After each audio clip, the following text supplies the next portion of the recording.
So, for people who are tuning in, Yes. Chandrika, where in the world are you right now? It's a I cloudy day. You'll see yeah, her moving around the screen because the light is playing hard to get. Where yeah. in the world are you? I am in San Francisco. No points for guessing when you start with it's a cloudy day, I guess Is it? Yeah, I feel like fog's a big part of being in San Francisco. We've also named Hmm. our fog. It's called Carl the Fog. Carl has Hmm. his own Twitter handle and he loves to play hide and seek all the time. But Hmm. yeah, I'm in San Francisco, been here since 2019. So almost as long as you've been in Singapore. Yeah. Yes. And I was going to answer the question when we were starting to talk about whether Singapore feels like home yet. Uh, Yeah. so San Francisco definitely feels like home to me. Hmm. I know the feeling of missing something and feeling like, Yeah. oh, there's like not the same community like we used to have when we were in India. And there's like Yeah. other parts of my life from India that I miss.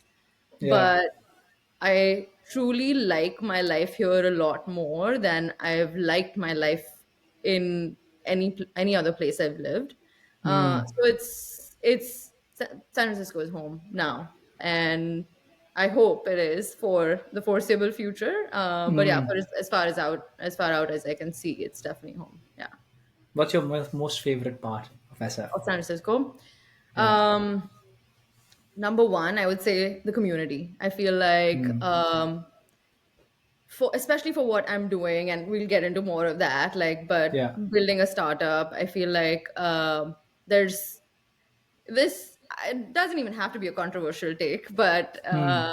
I feel like this is just the best place in the world. Period. Given just Hmm. how many people around you are doing it, and how driven all these people are, and you see like they have basically, they could have been doing a good cushy corporate job, but they chose the harder path, and I feel like that Yeah. is super inspirational, and it just like keeps you going in the harder moments.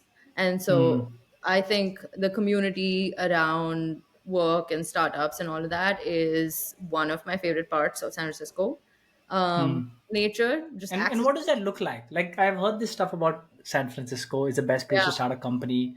What does that Yeah. feel like? Does it feel like all the friends you have, somebody's working on a startup, or like you go to like I've heard this about Bangalore recently. You go to a Yeah. cafe and everybody's pitching an idea to somebody else, and that's just like talk of the town.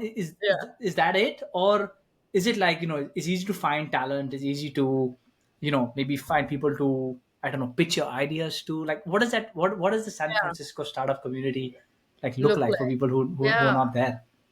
It's a lot of different things. But I would say what you described is definitely like, part of it. Like you go work out if you go to a cafe, you will like there's a Blue Bottle in South Park here. Oh, of course.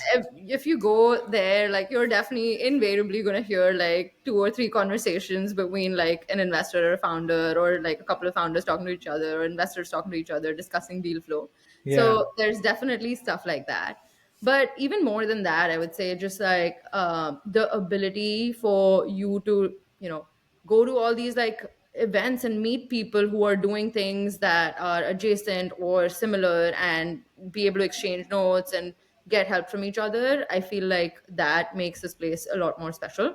um I think I actually for a long time, because I was working in bigger companies, did not even realize that this was sort of like a parallel universe that existed. Like, of Hmm. course, we had heard about it, right? Like, even you've heard about Yeah. it in Singapore, that there's this big like startup community in San Francisco. Correct. I did not know what that looked like before I actually started building something, because Yeah.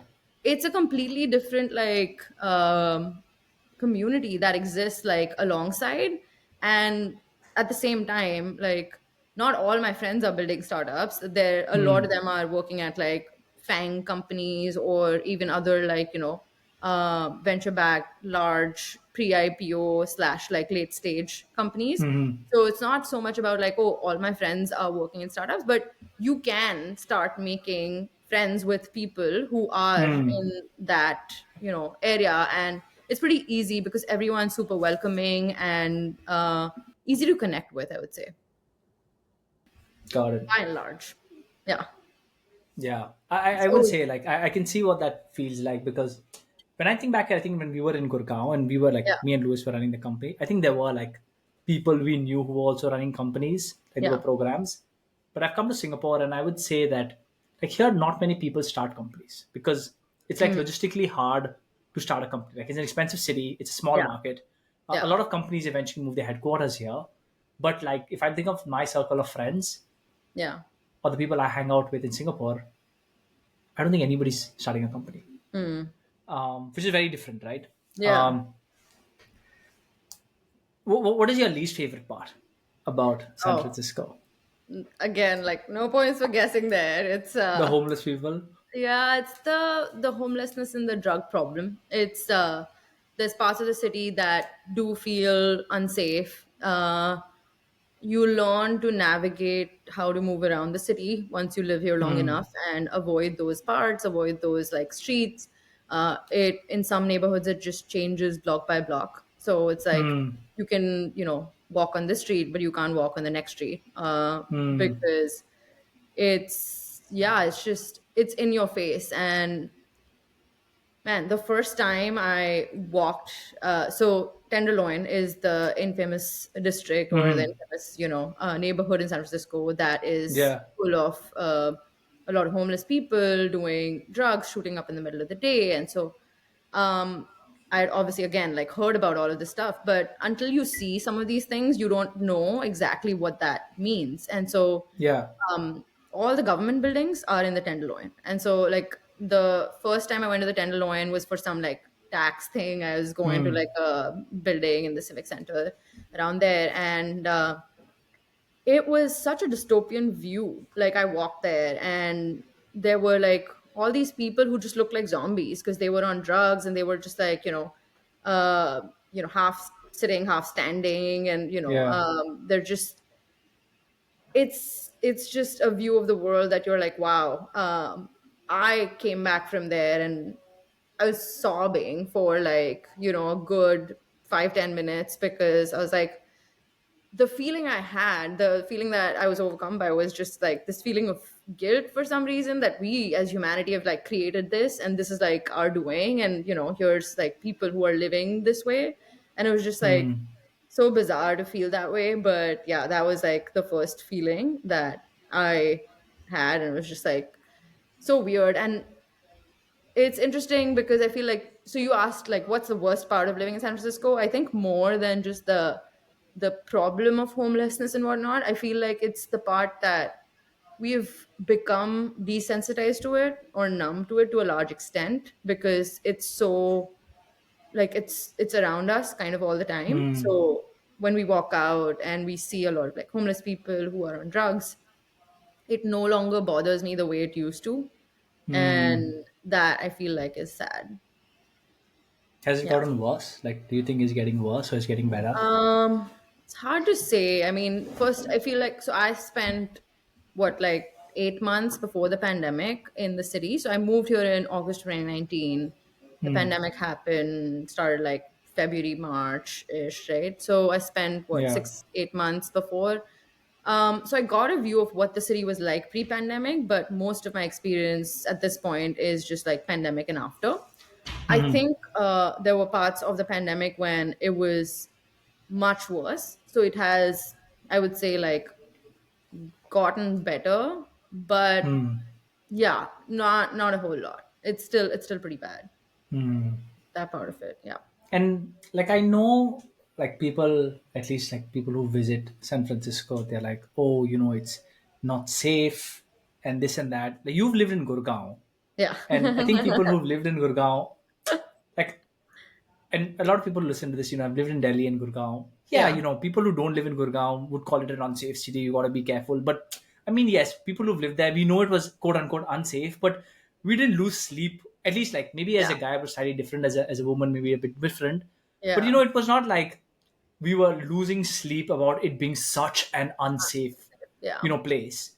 When you sort of compare San Francisco to like Gurgaon, and when people say, "Oh, San Francisco's not yeah. safe" and things like that, is it like is it like worse than Gurgaon, or you think is it like better than Gurgaon? I don't think you can compare. I think it's apples and oranges. No. That's what I think. It's like different kind of unsafe. Like in Gurgaon, as you said, like I think first the experience for men and women was pretty Yeah. different. Yeah. So in fact, like until I had moved out of Gurgaon and Mm. I'd moved to Boston first for school, right? And Yeah. I remember distinctly feeling so liberated when I realized that I could like walk around at, midnight, 1 Mm. a.m. and that's okay. Like I don't have to Yeah. restrict myself and say like, hey, I can only be out by, until like 10, 11 p.m. max. Yeah. And if I'm stepping out after that, I need a man with me. I need like Yeah. someone uh, Yeah. else to protect me. Yeah. That feeling of, just being able to just be yourself and walk around was pretty liberating. And I, Yeah. again, like didn't realize how much I had constrained myself in some ways Yeah. because that had become the normal for us in Gurgaon. Yeah. Yeah. So that was pretty liberating, and it just made me feel like, oh, there's like all these things that I had like all these constraints I'd put around myself that are just no Mm-hmm. longer there, and it's kind of different to think about without those constraints. Yeah. But San Francisco unsafe is pretty different. By and large, I would say it's harmless. Hmm. It's not. Most of these homeless people, they're not gonna come after you. Hmm. I also feel like it's a phase of life age thing. Like we don't really go out, beyond Mm-hmm. like Yeah. 11 p.m. or like midnight that often. Yeah. So, maybe people who are like out and about at 2 or 3 a.m. find it a lot Yeah. more unsafe. I don't know. But Hmm. by and large, it feels unsafe because yes, you're like, what's going on? Like, why is everyone like on drugs? And Yeah. why are all these people around me homeless? Hmm. But by and large, it's harmless. Yeah, Hmm. yeah. And So like when you, sorry, what were you saying? yeah, it's a. Have you visited here before? I have visited San Francisco, but this was, I think, back in maybe like 2019.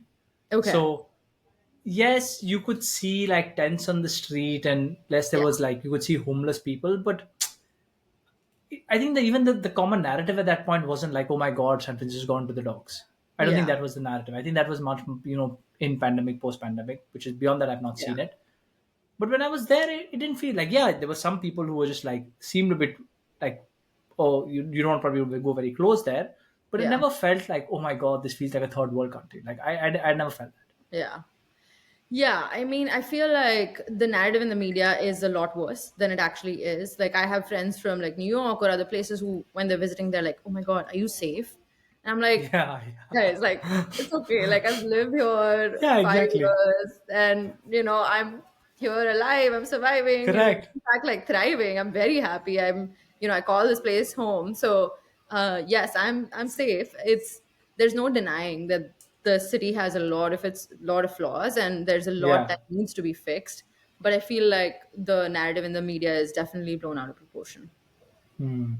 Yeah, Yeah, especially I think during pandemic where all of these even companies were moving away like from yeah, San Francisco to like Texas, and yeah, I think it's just probably blown out in the media. So it's always good for to hear from people who live there and you're like, what's the real scene? Like, is it yeah, that bad? And it rarely is that bad. yeah, But it's good to sort of hear from you on what the yeah, reality is. yeah. So 5 years in San Francisco, Yes, um, and you moved there right after business school. right after business school. Yes, Okay. So, for people who have maybe not been in touch yes. with Chandrika over the last decade, here's a rundown. Chandrika sent me a quick voice note on the stuff she's been up to. So, here's a quick rundown. Chandrika and I crossed paths at Bain. This was around the year 2013, and we were both there around from 2013 to 2015, 16 ish. She left Bain, of course, at 2015. You went to work at Google for a while. Then you decided to go do business school at Boston. You were at MIT Sloan for a good 2 years. You then went to work in big tech. So you were at Docusign and you were at Plaid, and you were product lead and at both the companies for a while. And then you decided to start up You started a company called Pull, and we'll talk about that. And as of the latest, you are exploring what is next That for is right. you. Yes. That is Chandrika's decade in a nutshell. Before Bain, of course, Chandrika was at Bits, and that's where you did undergrad. But of course, that was life before Reuben met Yeah. Chandrika.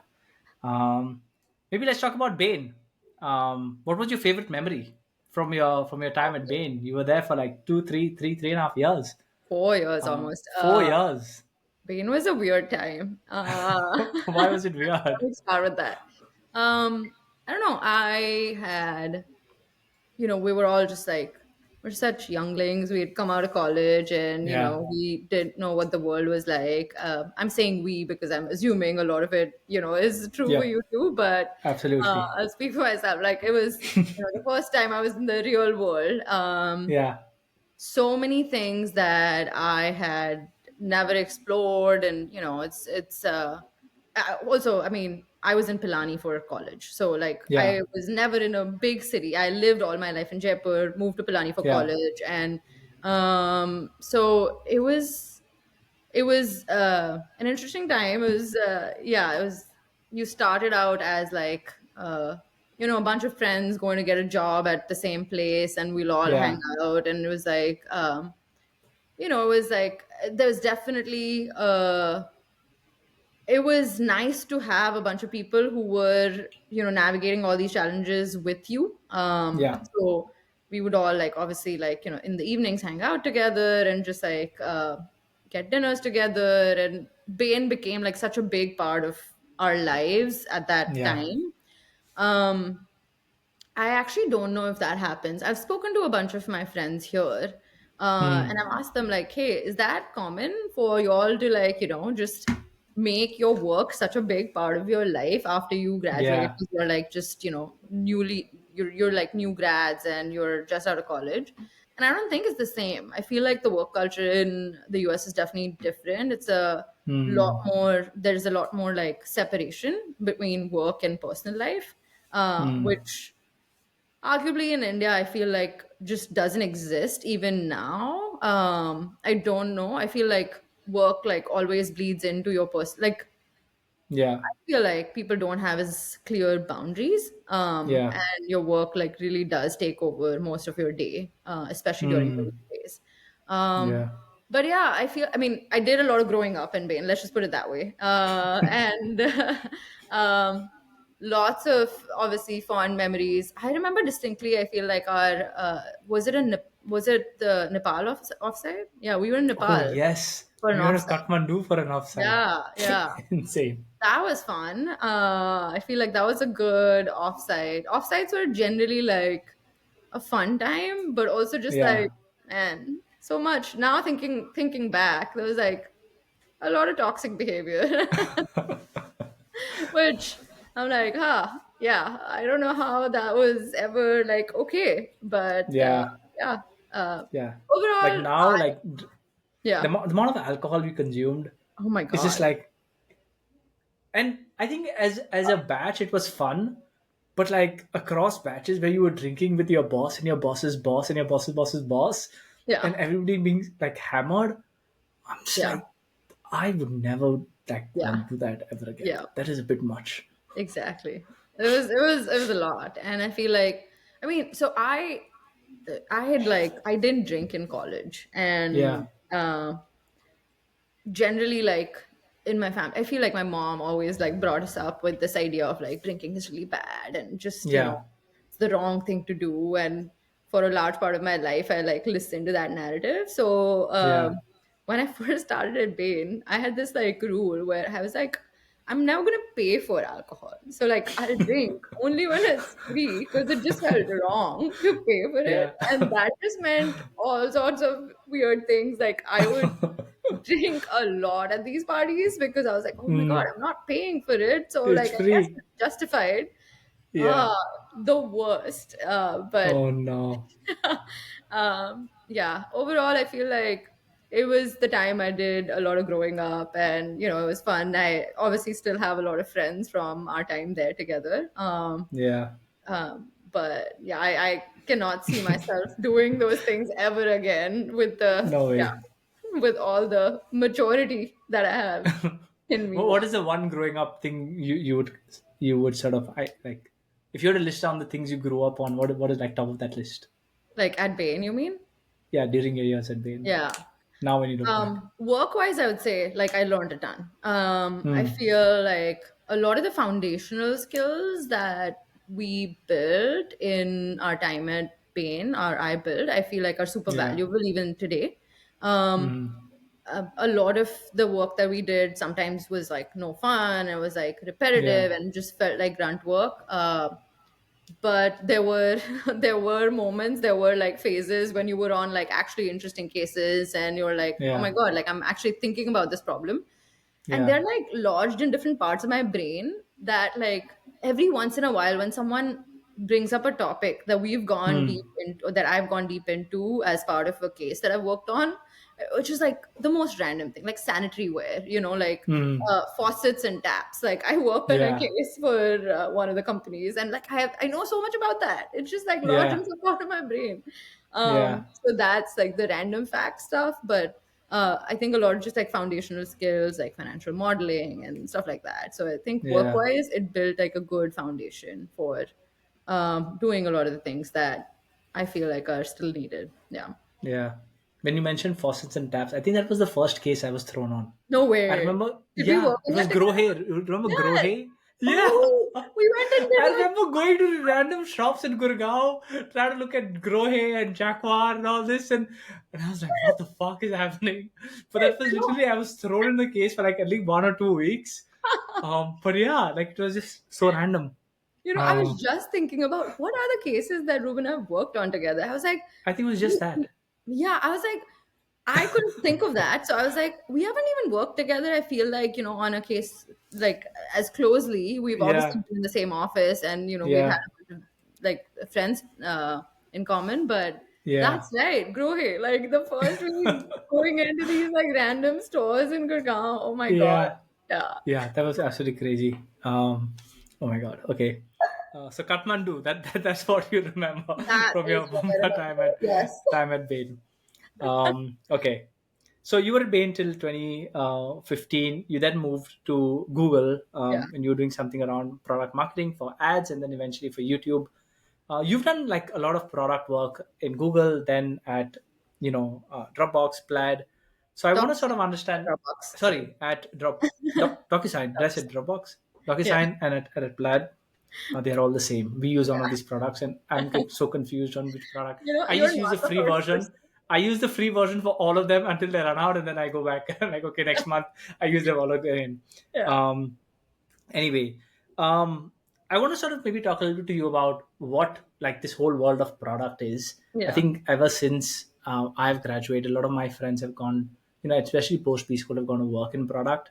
Hmm. So when you say you did product marketing for ads or YouTube, what does that even mean? Like, what do you Yeah. do? What is your goal? What does an everyday day look like for you? Yeah. So to set the context, when I joined Google, we were what I would call a small team because we were 12 people doing marketing for all of Google products for a country as big as India. And I was the first ads marketing hire.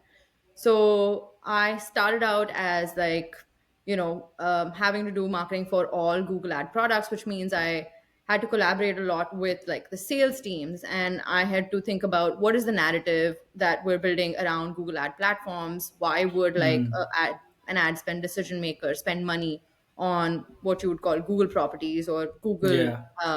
assets versus And any maybe just for context for people, Google ads are basically the ads which show up when you search for a Google, like you so search the Google. Yeah. sponsored stuff is ads. So When there's you open, there's three yeah, main kinds of ads, I would say, like okay, search ads, display ads, and then YouTube, of hmm, course, which is the video ad platform, right? correct, So YouTube, as most people would know, is yeah, the a, skip ad stuff, yeah, Google company, and the ad formats have changed many times over the years.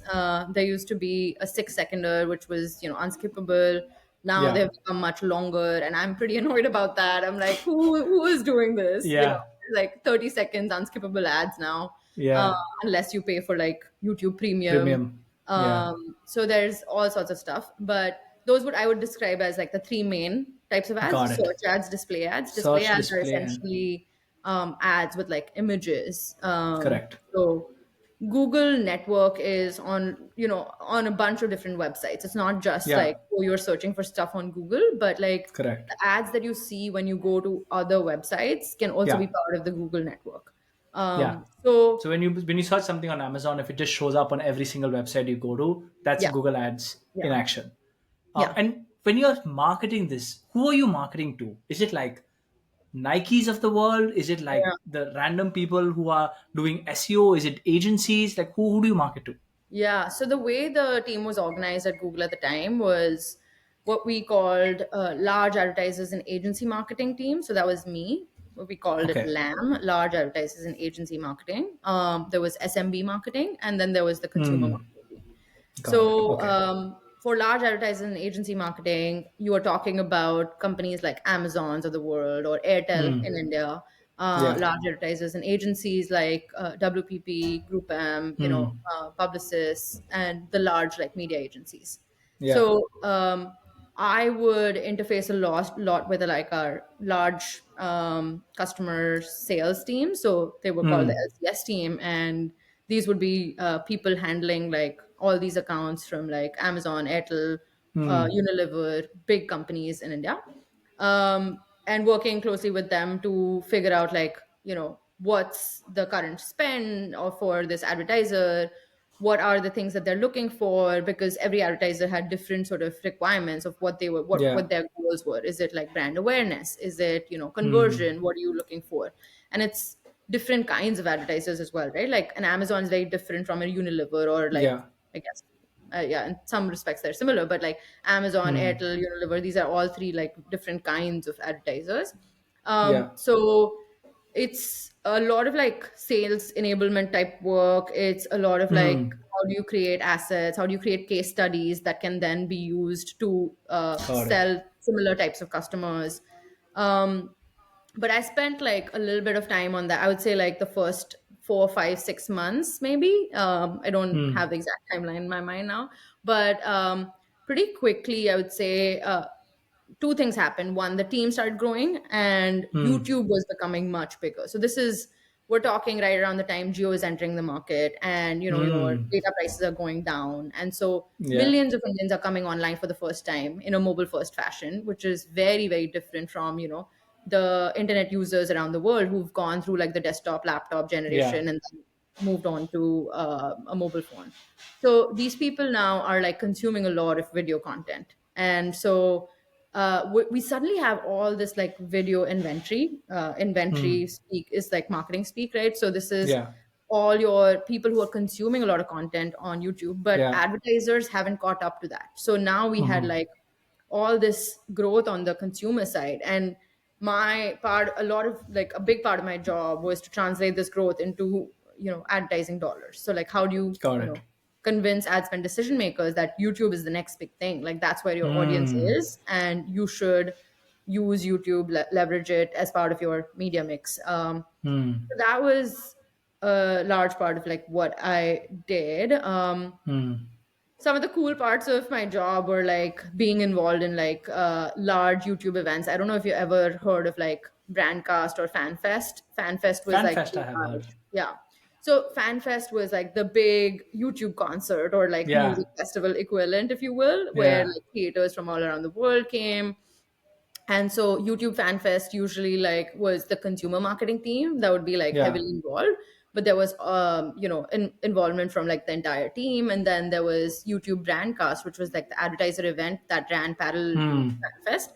And so that's what like I would be focused on. I would organize like Brandcast, and then Google for India was another Hmm. big event that the marketing team organized, which was Hmm. there were multiple tracks of it, like advertiser track, developer track. Hmm. So it would be like launching everything that Google had been working behind the scenes for Hmm. the entire year to the public. Got it. And so that was pretty cool. Sundar had come down for the first Google or first or second Google for India that I'd organized. And it was like super fun to like have that. I was like, Yeah. oh yeah, like the CEO is What a coming. change after Bain. Yeah. Yes. So it was a lot of fun. Yeah. In your voice note, you told me that it was one of the, I won't say highlights, but use some Yeah. very high Praise. terms around your experience at Google. What do you think was the biggest takeaway for you professionally from that time? Yeah, I mean, I would say it's I went into Google not knowing what the role was going to be like. I was like, surely they've made a mistake. I know nothing about marketing. I've never studied this, like, uh, Yeah. and I think growing up, I was like, oh, marketing is like a creative field. And, Yeah. it's like um, going to an engineering school, working at Bain. I still didn't think that I was like equipped or I had the skills to do a marketing job. Hmm. Um, and when I like got through all the interviews, they offered me the job. I was still like in denial. I was like, there's like something wrong about this. Like this can't be like real. Because I hadn't even applied for the job. So the way this Hmm. came about was like, I don't know, but a random recruiter had reached out, and Hmm. I was like very done with my time in Bain, and I was Yeah. like very much looking forward to going somewhere else. And so when this happened, I was like, cool, yeah, like I'll go through the interviews. I don't know what Yeah. this position is. I don't know what y'all want me to do, but like sure, let's find out. And so I think one of the biggest takeaways for me was that I had a lot more confidence that I can do a lot more than I think. Because I went in with this whole idea of like, oh my God, what is this role? Like, I don't think I know anything. And like, Hmm. I learned a ton, but I also feel like I was able to add a ton of value. And I think Hmm. that feeling was pretty helpful to know, like, okay, you know what? Like, no job in the world is that difficult, honestly. Like you can do anything if you really want to, like, if you set your mind to it and if you really want to do Hmm. it. I think Hmm. that was a good, like, big personal takeaway. Yeah. Hmm. Interesting. Yeah. So then, like, what is marketing if it's not like a creative side of It's job? a lot more than that, right? Like, of course,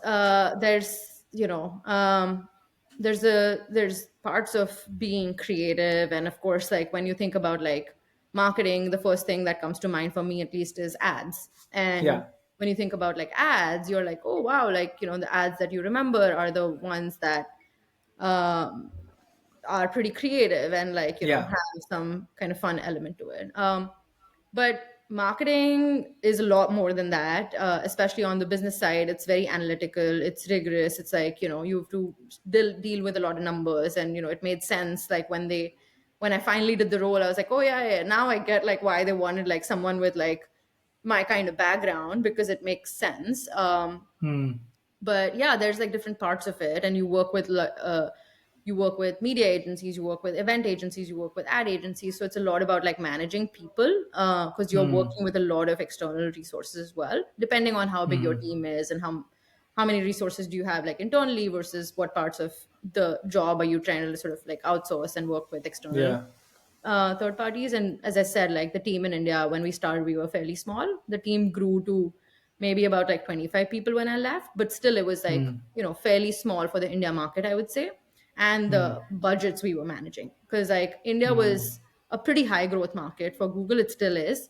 There's Yeah. been a number of initiatives like NBU, which is like next billion users. There's like Hmm. a whole, like a big focus on the India market. Hmm. So India team as a whole, we were getting a lot of budgets to do stuff, and the dollars would go much like a long way in India, Yeah.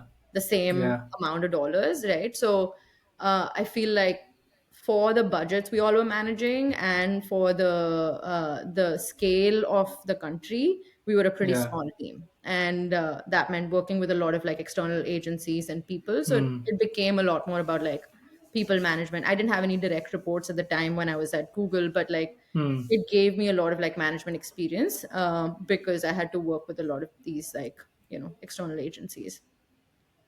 Interesting. Yeah. I think marketing, I've also realized that it's much more than just being very creative or coming Yeah. up with a jingle. Um, yeah.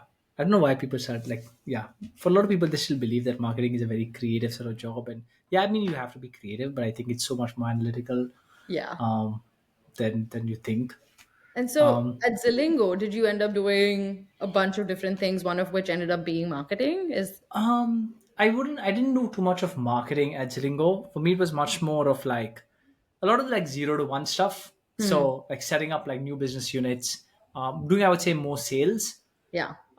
I did sort of realize how different or how I would say obtuse B2B marketing as a theme is. Hmm. Like most people who get into marketing have, I think, had a lot of experience on consumer marketing and running ads and SEO and that kind of stuff.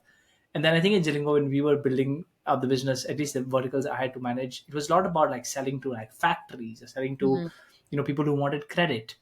Yeah. And it's you can't run Google ads, you can't run Yeah. Instagram ads for that. Yeah. So, and to be honest, like at least the people we spoke to, what was so fascinating is this concept of like influencers, but like business influencers. Yeah. I think there was some example of this tire company, and they figured out the Bain influencer is the guy is a mechanic in the garage, and Hmm. that guy is basically influences all your tire decisions, like what Hmm. tires you eventually are going to buy, is that guy.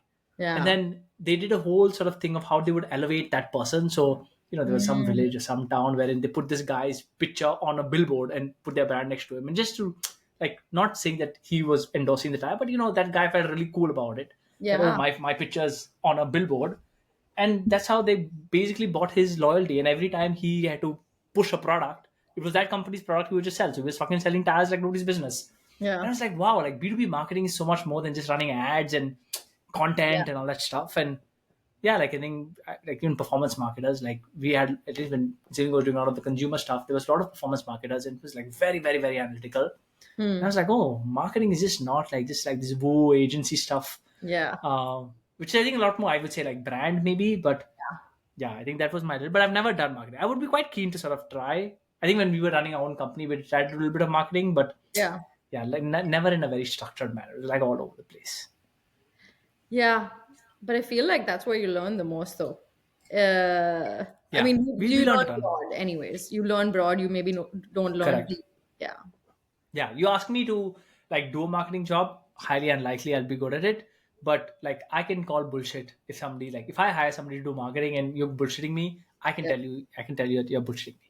Didn't you learn So anything from my big takeaway just now, Ruben? I said you can do anything. yeah, That was there my you one go. big takeaway There you from my go. marketing goal. Yeah. Yeah. So yeah, that was my marketing. But I think it's a fascinating sort of field, and yeah, I don't know if I ever do it, but I like to be people like around people Yeah. who are in marketing, because I think they're a good mix of like very analytical and very creative people. So Hmm. okay, so that was Google. You were there Yeah. for about 2.5 years. You then decided to go to business school. You said in your voice note that was always a dream of yours. Mm-hmm. And I really like the point you mentioned around um, community and fit. Mm. So only very late then when I personally saw a lot of people go to different business schools, and I was like, oh, people go to Kellogg for finance, or they go to Wharton for finance and Kellogg for something else, and HBS for general management, la la. Yeah. Because when I was in college, I remember that every university asks you a question: why do you want to come to this university? Yeah. Like, why are we the right choice for you? And I would remember telling this vividly to somebody, what a stupid fucking question. I'm Yeah. coming to you because you're the best university. What kind of a question is that? Why would you ask? Why would I want to come to your university? So when you said that, I was like, oh my God, there's another person who thinks like this. But of course, as time has progressed, you've realized every university is sort of, specific Yeah. for what they are known for or what, you would like to achieve. Why did you choose MIT? I know it was not your first choice. Yeah. Why did you choose MIT, and what do you mean by it was a good community fit Yeah. for you? Yeah. So, in the end, the choice that I had to make was between Wharton and MIT. And I had, gone to a bunch of these schools for the admissions tour and, Yeah, just getting a feel of what the school was about and what they had to offer. I think, I mean, Wharton's a great school. A lot of our friends have gone there, and I yeah. know a lot of great people have gone to Wharton. I just didn't think it was a good fit for me, and there may be like sample bias in there because the people I met during like the admissions event that I had attended were just not the people I would vibe with. I like, I And remember what one about person. them? Like, Yeah, I remember one person was like, "Oh, we have like six parties to go to tonight," and oh my god, like I'm deciding between like which party do I want to go to, and again, like this could be a total sample bias. Like, I ended up yeah, meeting a dude, but it was just like the moment where I was like, "This is not what I want to come to business school for." Like, this is a great part of the business. Like, I would not go to parties. Like, sure, like that's a really fun byproduct of being in a yeah, school, but it's not the main motivation I have. And a lot of just like the vibe I got in that admission event was more like, I don't know, status driven, or just a little superficial for me at the time. And I was yeah. like, this is not does not seem like my kind of crowd. So anyway, that's what I remember about Wharton. And MIT, I like had attended a lecture, and I mean, I had attended a lecture at Wharton as well, and I just really liked the professor at MIT, and it's I don't remember much about like the people that I met at MIT, honestly, but it was like I did not feel out of place. And Hmm. so my first choice at the time was Stanford GSP. And I Hmm. really liked the school. I really liked some of the people I'd met. And it just felt like, I mean, it was also like at the time I didn't know as much about MIT as I did about Stanford, because I wanted to, I guess, learn more about Stanford at the time. Yeah, So it felt like it was a lot more like entrepreneurship driven, and like a lot of people from Stanford like started companies, and I knew that at yeah. some point, I didn't know when or how it happened, but like I would start a company. And so it felt like that was the right school for me, and I didn't know as much about like the entrepreneurship culture at MIT. But funnily enough, it just ended up being like one of those schools where entrepreneurship is like celebrated, and you are like pushed into it. And there's a lot of like these accidental entrepreneurs, because the school gave you like $2,000 for like the sandbox scholarship that you just like filled in a form for, and now you're like, okay, Hmm. I guess I have these $2,000, might as well like do something about it. So you like Hmm. started a company, and while it's like not a lot of money, but like if it's a starting, it's just like Yeah, a starting point. So yeah. anyway, yeah, I ended up choosing MIT because of the options that I was deciding between. It felt like the right choice and the better choice. Um, I had applied to like four schools. I had Hmm. applied to Stanford in round one, because I had like, I Hmm. don't know if you have heard of like the Reliance Dhirubhai Ambani Yes, I scholarship in remember India. seeing that scholarship. Yeah. So had that, and I was like, I had taken the GMAT once before, and I had completely Hmm. bombed it. Like I had like Hmm. gotten a 670 or 80 or something, and I was like, oh my Okay. god, like I'm never gonna make it to a business school. And so when I got the scholarship, and I was like, holy shit, now I have like I'm sitting on this pile of cash. I must take the GMAT and apply. So then I took Yeah. the GMAT, and it ended up being a time at work. This was when I was at Google, which was extremely busy. I think it was around the time like one of these large events that I was telling you about, like Google for India, was happening. So it was an extremely busy time at work. I couldn't take time off or like prep, separately or anything. I was like, you know what, I have to take the GMAT. Like, let's just do it. So I like took the GMAT without a lot of prep. And the first time around, I had prepped a lot. Like I had actually like spent Yeah. time. I'd carved out time from my like evenings and like weekends to prep for this. The second time around, I just like winged it, and I got like some like 760 or 80. I don't remember my score now, but it was like a Wow. pretty high score. And I was like, Yeah. okay, I guess things are falling in place. So then I like, ended up applying to Stanford. It was in hindsight, like not the right decision. Honestly, if I had, I wish I had like waited to apply in round two, because I sent in such a rushed application.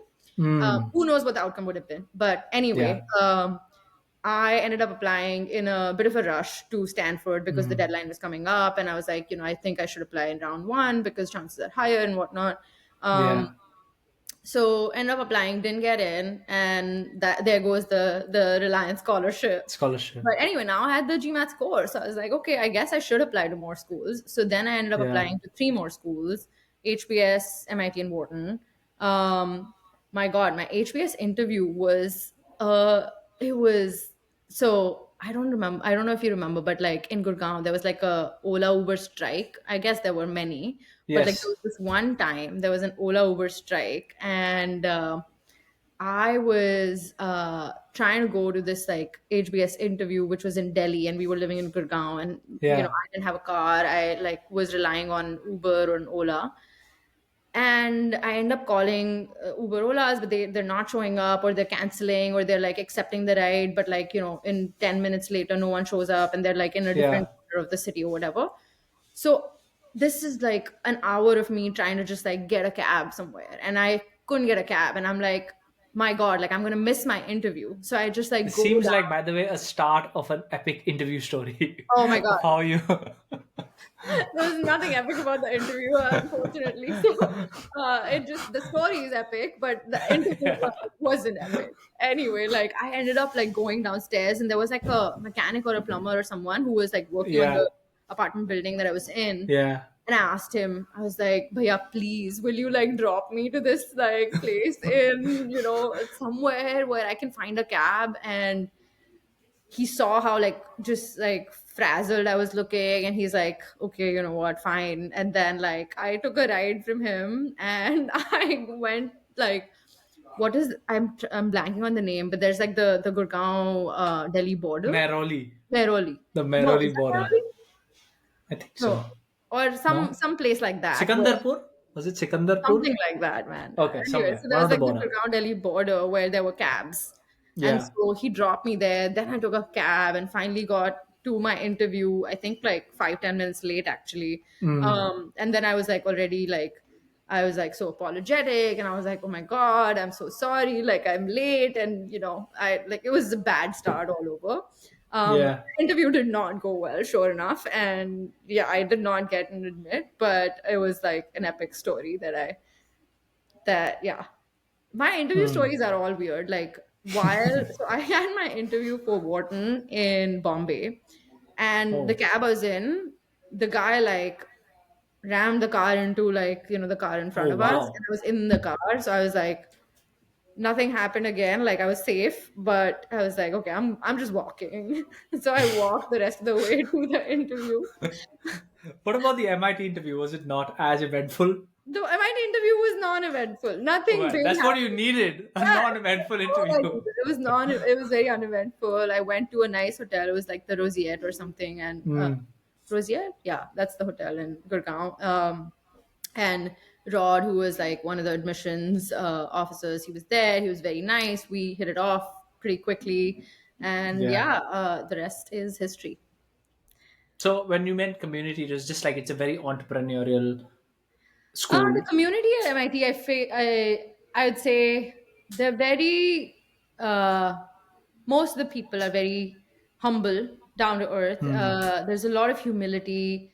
The people you would be sitting with in class have done like all these extraordinary things, and you just won't know if you talk, unless you like, talk to Yeah. them and you like spend time with them. So, and of course I feel like a lot of people were extremely sharp, and they had had a lot of experiences that I was excited about learning from, which Yeah. I would say like is I imagine true for any business school. Like, people are Yeah. coming from like varied backgrounds, they've had such different experiences that you're like excited to learn from them. For Yeah. me at the time, like my career was mostly like an elimination list. Like I was trying to eliminate the things that I didn't like more than trying to find the things that I did like, for some Hmm. reason. So it was like, okay, what are the things that I don't want to do? And this elimination list is like too long. So what's a way to like Yeah. expedite that? And surrounding myself with people who had done a lot of different things, and being able to talk to them about like, how was your experience of doing like XYZ thing? And Yeah. realizing like, okay, this isn't for me, or this is not what like excites me, was super helpful. And I think just I think a lot of people who go to business school have made lifelong friends, but I feel like my friendships from MIT truly like are special. Like at Hmm. my wedding last year, like, there was a big crew of like the MIT folks. In fact, like it was the largest like, group of friends I had, more than like my friends from other parts of my life. So Yeah. it's just like, I think, yeah, I found my tribe or whatever you want to call it, and just met a lot of people who I consider my friends and who I consider will be lifelong friends for me. Nice. Yeah, So business school, a lot of great things. A lot of people we know went to business school. I'm sure a lot of people, I don't know, I'm sure, but maybe some people listening to this are considering business school. yeah, But I think it's not all fun games. yeah, Through your 2 years, I'm sure you had some hard times. What was the hardest time for you during the 2 years at yeah. business school, or the most challenging phase? I think there's a lot of pressure to recruit and get a good job as an international student, especially because, I mean, um, first of all, Visas, sorry. is visa Visas, one of the? exactly. And I think like the immigration environment in the US like keeps changing with the administration. Yeah, So who knows like what the next 4 years are going to look like. They might be very different yeah, from the last 4 years. So I feel like it's one of those things you can't predict. It's not in your control, but you just have to like sort of know what you're getting into and yeah, make the right decision for you accordingly. So mm, there's definitely a lot of like stress, especially as an international student, to you know get a job that you like will get sponsorship for, because mm, not like if it were up to me and I could get any job in the world at the time, I would likely want to start a company or work at a very like early stage company right out of business school. But mm, and it was probably possible. It was just like much harder, and there was inertia. yeah, So I think I just told myself like it's better to get a job at a larger, more established company that would like sponsor my visa, yeah, and then I can figure out from there like what my path to um, yeah, being able to work freely looks like, right? mm, So that I think is stressful. There was I think by and large, like, yeah, my time at business school was really fun. And, initially you're like just settling in, you're trying to get to know people, you're like, everyone's like, I guess, going through that. I think MIT, like, is notorious for not having a big Indian contingent. So, like, in a class of like 400 people, we were maybe 9, 10 of us from India, which was good and bad. It was good because, like, part of the reason you I was coming to business school here is to like meet people who were different from me, who were like who'd had yeah, different experiences. So it was cool to like have all these people from like various backgrounds, different nationalities, different like work backgrounds, etc.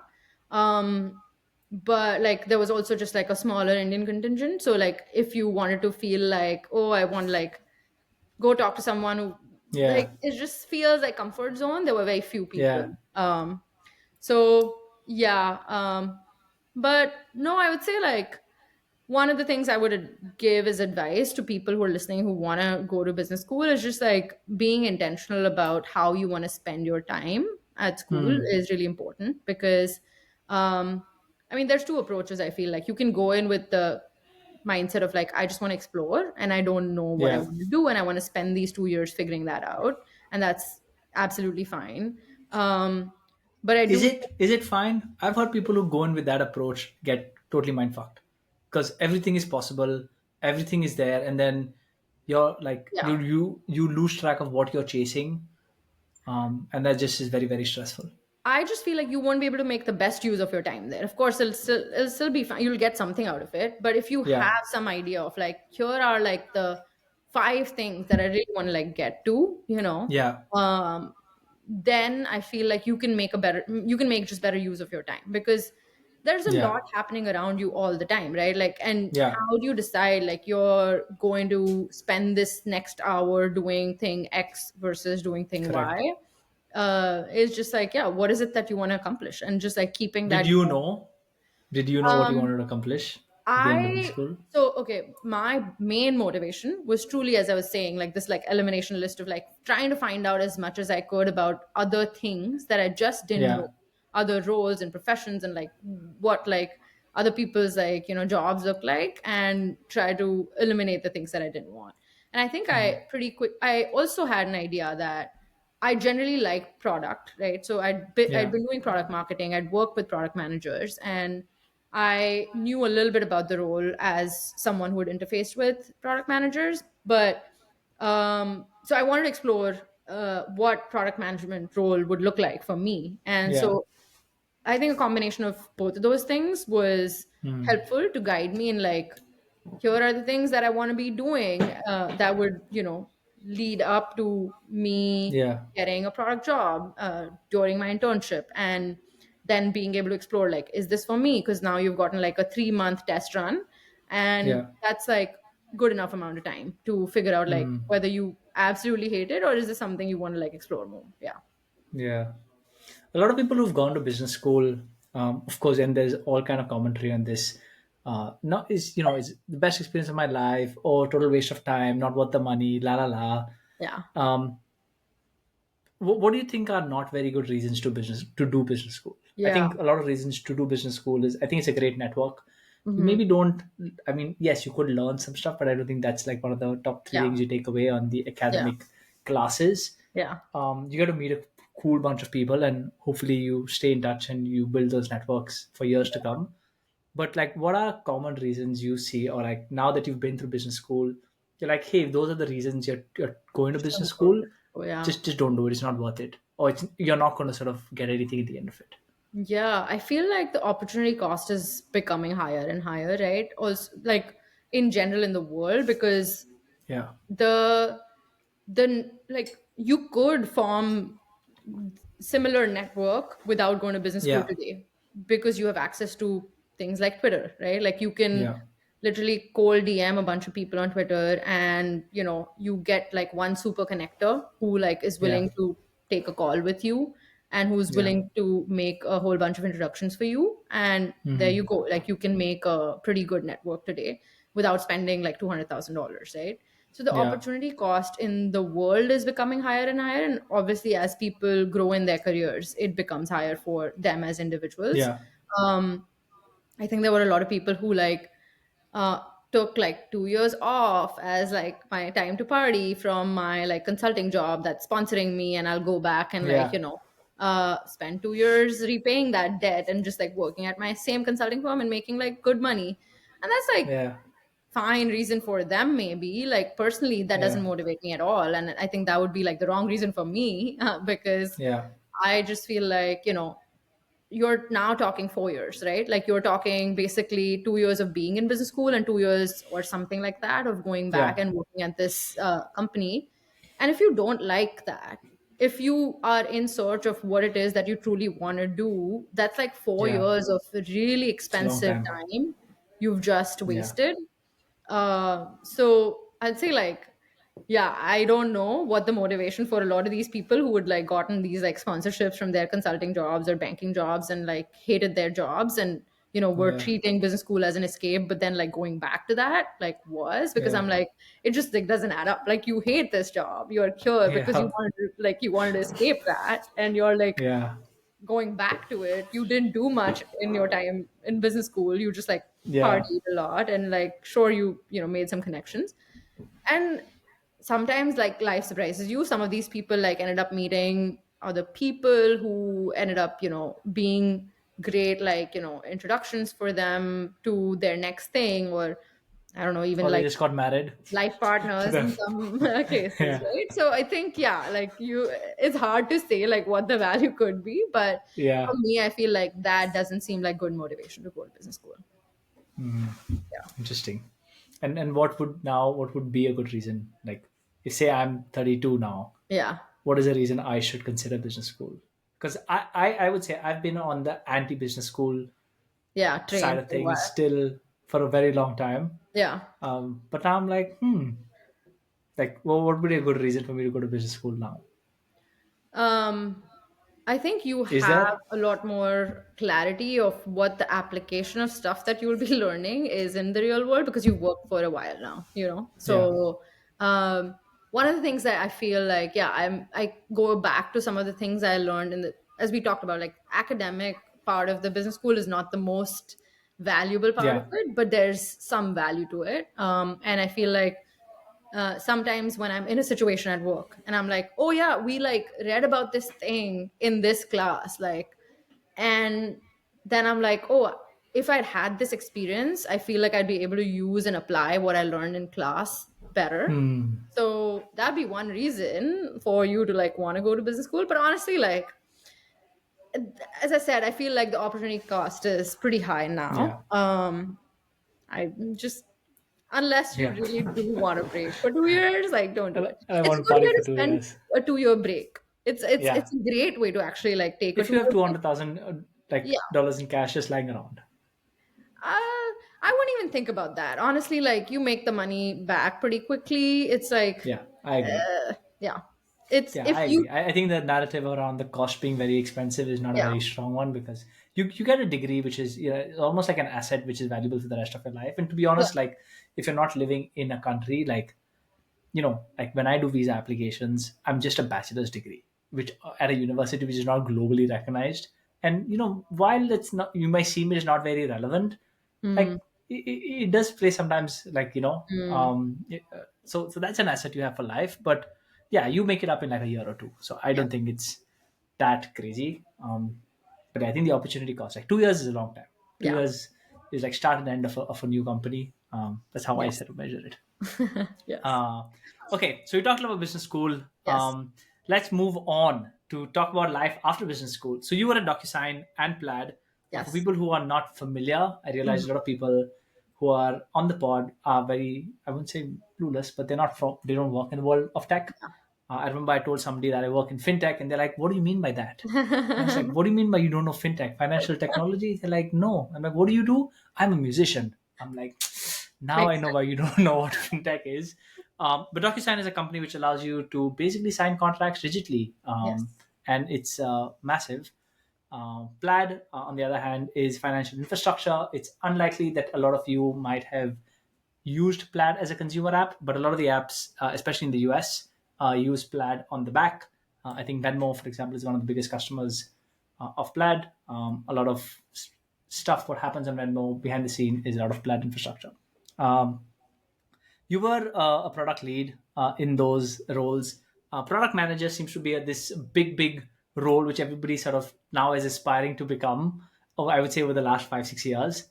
Now that you've been in those roles, what is it and what is it not, Yeah. from your sort of experiences at DocuSign and Plaid? First of all, Or I maybe think, you could maybe just describe what you were doing in each of these. yeah, And again, if you want to, if you think they were highly different, we can talk about them separately or we can yeah, talk about them together. But I really want to understand what is product management and what yeah, is it not. yeah. I think it's actually surprising to hear that you're saying that product management is a sought after role, has been in the last 5 6 years. I feel like it's on the down, like it's on the decline now already. I don't know. I might be totally wrong, Yeah, but I feel like there are too many product managers now. Like everyone, a lot of companies just like made fake product manager like titles. that's what I think. Nobody really understands what What the product? product. Yeah, Yeah, and this is big, at least in India, for example. And you know, people. I mean, I have not met people directly, but I have the sense that people say I'm a PM, yeah, and they're like, "Are you a project manager or you or a a product yeah, manager?" yeah, And it's like, "Oh, product manager is the big shot. Project manager is the shitty stuff to do." But then they're like, you know what? All product managers are actually just project managers. You're yeah, actually not product manager. And then somebody was like, most product managers don't even think about P&L. What kind of product manager?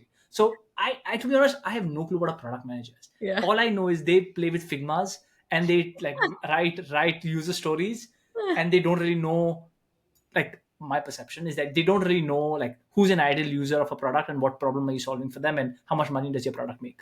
Like this is my perception of what Hmm. PMs are today, but I've not done a PM That job. might I be don't no, know. that might be true. I feel like because there were just like so many product roles that Yeah, companies created in the last like 5 7 years, where I don't think like a lot of the roles are truly like product roles, as you're saying. Like some of them are just even like project management, and some of them are just like for the sake of attracting good talent yeah, because it was like, oh, if we call this role product something, then correct. the right kind of talent will come to us. Yeah, well, the flip side is you got to pay them a lot of money, because I think PMs expect to be paid a lot of money, or they hope that I'll just take this product role at low money Yeah, because some big company pays a exactly. lot of money for product managers. Yeah, yeah. I think it's a lot of that. It's a lot of the latter. But what was my Okay. role at Docusign and Plaid? So at Yeah. Docusign, I was a growth product manager where I was essentially working on growth is a pretty fuzzy word, to be honest. It's like just Yes. it could be a lot of different things. The idea is really around how do you grow usage and how do you increase ultimately the revenue for the company by Yeah. investing in the right things. Do you hear Yeah. the ambulance in the background? It's okay. It's Okay, part of the vibe. part of the vibe. So growth product roles are pretty interesting. They're horizontal product roles. They're not like, you're Okay. not working on one specific product. You're working across different parts of the product, different products, different features often.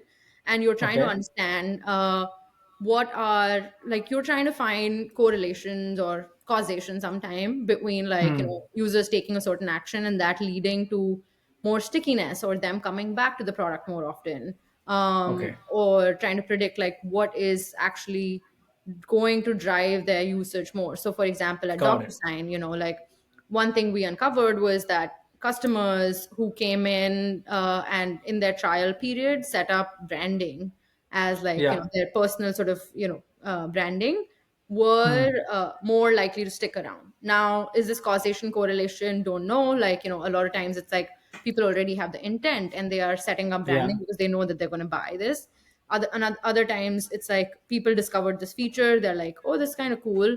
Now I've invested some time in setting up my brand, this template and everything. I don't want to Yeah. like do the same thing on a different platform. I already spent the time. So like Yeah. I'll stick around. So um it was like, oh, how do we encourage users who are in their first like 7 days to set up these Yeah. things so that there's increased stickiness Got to the it. product. That's like an example of a project, right?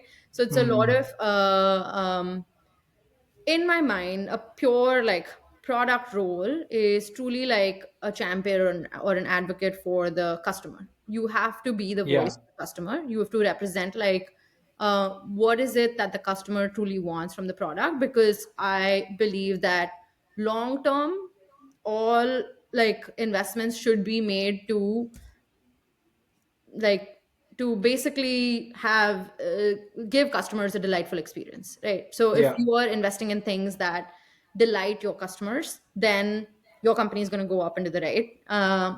And short term there might be like investments that may not yield the right like short term results, but like Yeah. they're better for the long term. Hmm. Oftentimes product managers internally, so this is like sort of the external part of it, right? Like being the customer Yeah. advocate and champion is like Yeah. more of what product managers should be doing from an Yeah. external perspective and bringing that worldview into the company.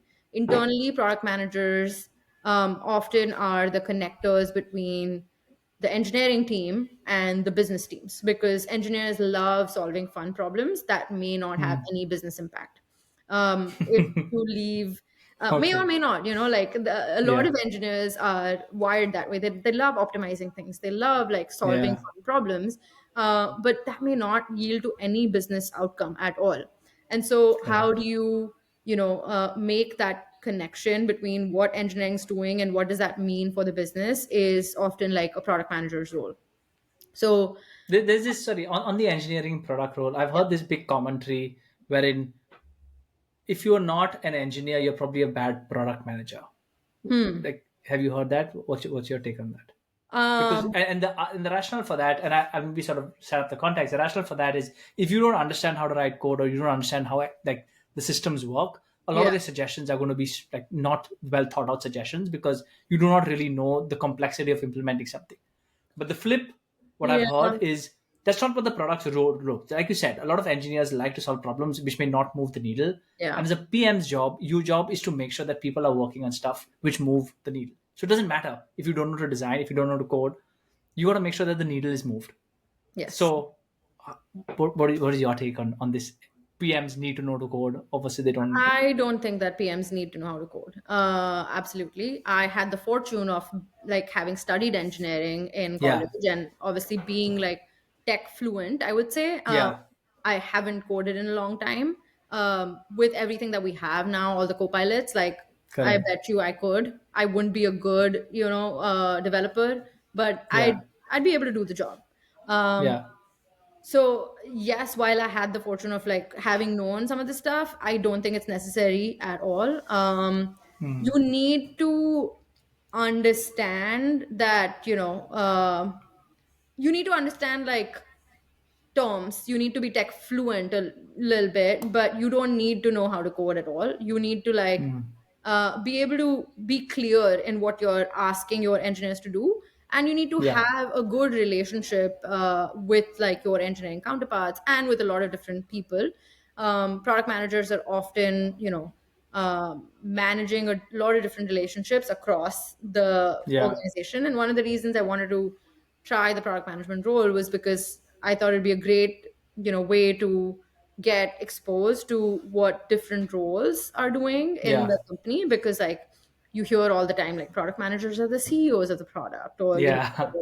like a bunch of different, like there's a lot of people who are like, yeah, product managers are the janitors of the product, which is also Correct. absolutely true. They do all the grunt work as well. Yeah. So it depends. The role varies a lot across different kinds of organizations, like different size of companies. um, Hmm. the role has like lost its meaning in a lot of ways, I feel like, because the word's just been like used randomly Bastardize. yeah, bastardized a lot. So I don't know what the product management roles today are like, but I can tell you what Hmm. I think of product management when I say like I was a product manager, I did the job. Hmm. Yeah. Interesting. You said that when you were at Docusign, this was around the pandemic. Yeah. Uh, it was a period of insane growth. Docusign, Yes. like many other companies, was very, I would say, a COVID-friendly business. A lot of Yes. businesses moved to that. Um, what is insane growth like? What does the numbers look like? And again, whatever you can share, but Yeah. like, what is it? 100% week on week growth, Oh, 200% month on far month more than growth, that. Far more than that. far more than that. Yeah, in like peak pandemic time, the growth Yeah, was like truly massive. It was like, I mean, also how you measure growth is different across different products, yeah, features, da da da. But like yeah. across, some of the things, we were seeing like over 100%, over like 200% sometimes, like week on week, month on month type growth. It Wow. was truly like an insane period. Like we had to, at many times during the pandemic, decide which features do we want to deprecate, because we just want to keep the customers going through the core workflow. Like we just want to keep the lights on. Our infrastructure was not set up to handle this much traffic all at once, and suddenly we Hmm. have all of this traffic coming. What can we Yeah, take away that is not going to break the customer's workflow? It's going to be annoying because they expect yeah, these features, but they're like more of the vanity features. And yeah, if we take those away, the workflow will still work, but just yeah. yeah. So we had to make those decisions like many times during the Hmm. pandemic. One story I feel like I remember is, um, during the pandemic when the stimulus checks were being given. I think the Yeah. New York state government decided to use Docusign to sign the, I guess, paperwork for For that or people whatever, to accept accept the it, stimmy right? checks. Okay. And the fastest I think anyone has opened and signed an envelope was like less than 15 seconds. Like someone received it. So we call every like document that goes through DocuSign. Not Yeah. every document. We don't have to get into technicalities, but the email that you Yeah. receive from DocuSign Correct. when it says like view document and sign it, that's Yes. an envelope. Yeah. So um, so yeah, the fastest time between someone opening an envelope and signing it was like 15 seconds in that period. Yeah, which was insane to me. I was like, wow, that's like, Wow. I and mean, stuff people do for free money. yeah, yeah, but it was like cool to see that, there's like, I mean, we don't think about the impact of these things. Like it can Yeah. feel like, what are you doing like at a B2B enterprise SaaS company? Like what's the Yeah. point? But it's cool to see that, there's impact this is having. At least that's the satisfaction I got. I was like, oh yeah, cool. Like if it weren't for DocuSign, maybe it would have taken much longer to get the money to these people. Yeah. And that could have meant, a lot of different things for different people depending on their circumstances. Yeah. Yeah.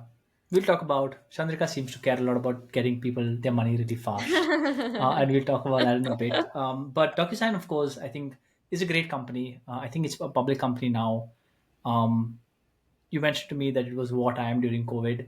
What was sort of one big takeaway that you learned on how DocuSign handled things, or like your manager or leadership handled things in that time, which maybe you would probably implement as a Yeah. CEO or a founder at your company? Yeah, I mean, this may be a hot take, I don't know, man. But like I don't particularly love the leadership at DocuSign that I worked with. They're not necessarily, yeah, they're not necessarily the leaders I feel Hmm. like I look up to often and go back and think about like, oh, Hmm. how did they do these things? But Yeah. I do think as a company we handle the, all this growth and the sudden traffic that we were seeing Hmm. pretty well, and we kept we focused on making sure that customers were able to do the things that we promised that this product would like make them do.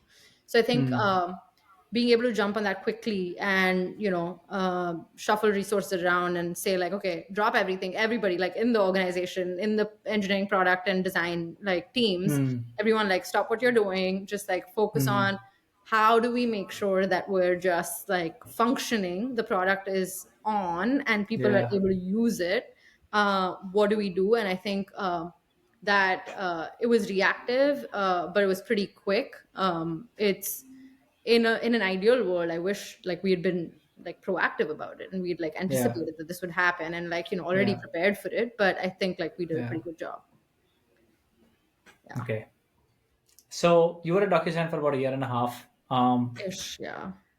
Like ish, I don't know. Yeah, something like that. Yeah. a little over a year. Yeah, a little. What you then moved to Plaid, which is a very different industry. It is not consumer facing. It is fintech. It Yeah. is infrastructure, very back end. What was going through your mind? Why did you move to Plaid? Yeah. Um, So DocuSign also like while it has a consumer element, it's like primarily an yeah. enterprise business, primarily like B2B, Hmm. Yeah. customers are businesses who are using DocuSign to send a gift Correct. somewhere, right? So uh but you're right, like Plaid had no like so to speak consumer element at the time. Yeah. The reason I joined Plaid was mostly because I felt like, so I was always curious about fintech. I had like Hmm. known fintech as a space, and I was like almost intimidated by it because I didn't think that I knew finance enough. And I was like, oh my God, like, I don't know. Again, like similar to what I described, like in my time at like Google, when I didn't know Yeah. marketing, I was like, why would they hire me? Like, I don't think I have the skills to. Uh, Yeah. a lot of the similar things were going through my mind where I was like, I don't know finance. Like, what do I know about fintech? But I was very curious to learn about it. And the role that I happened to get at Plaid was a growth role.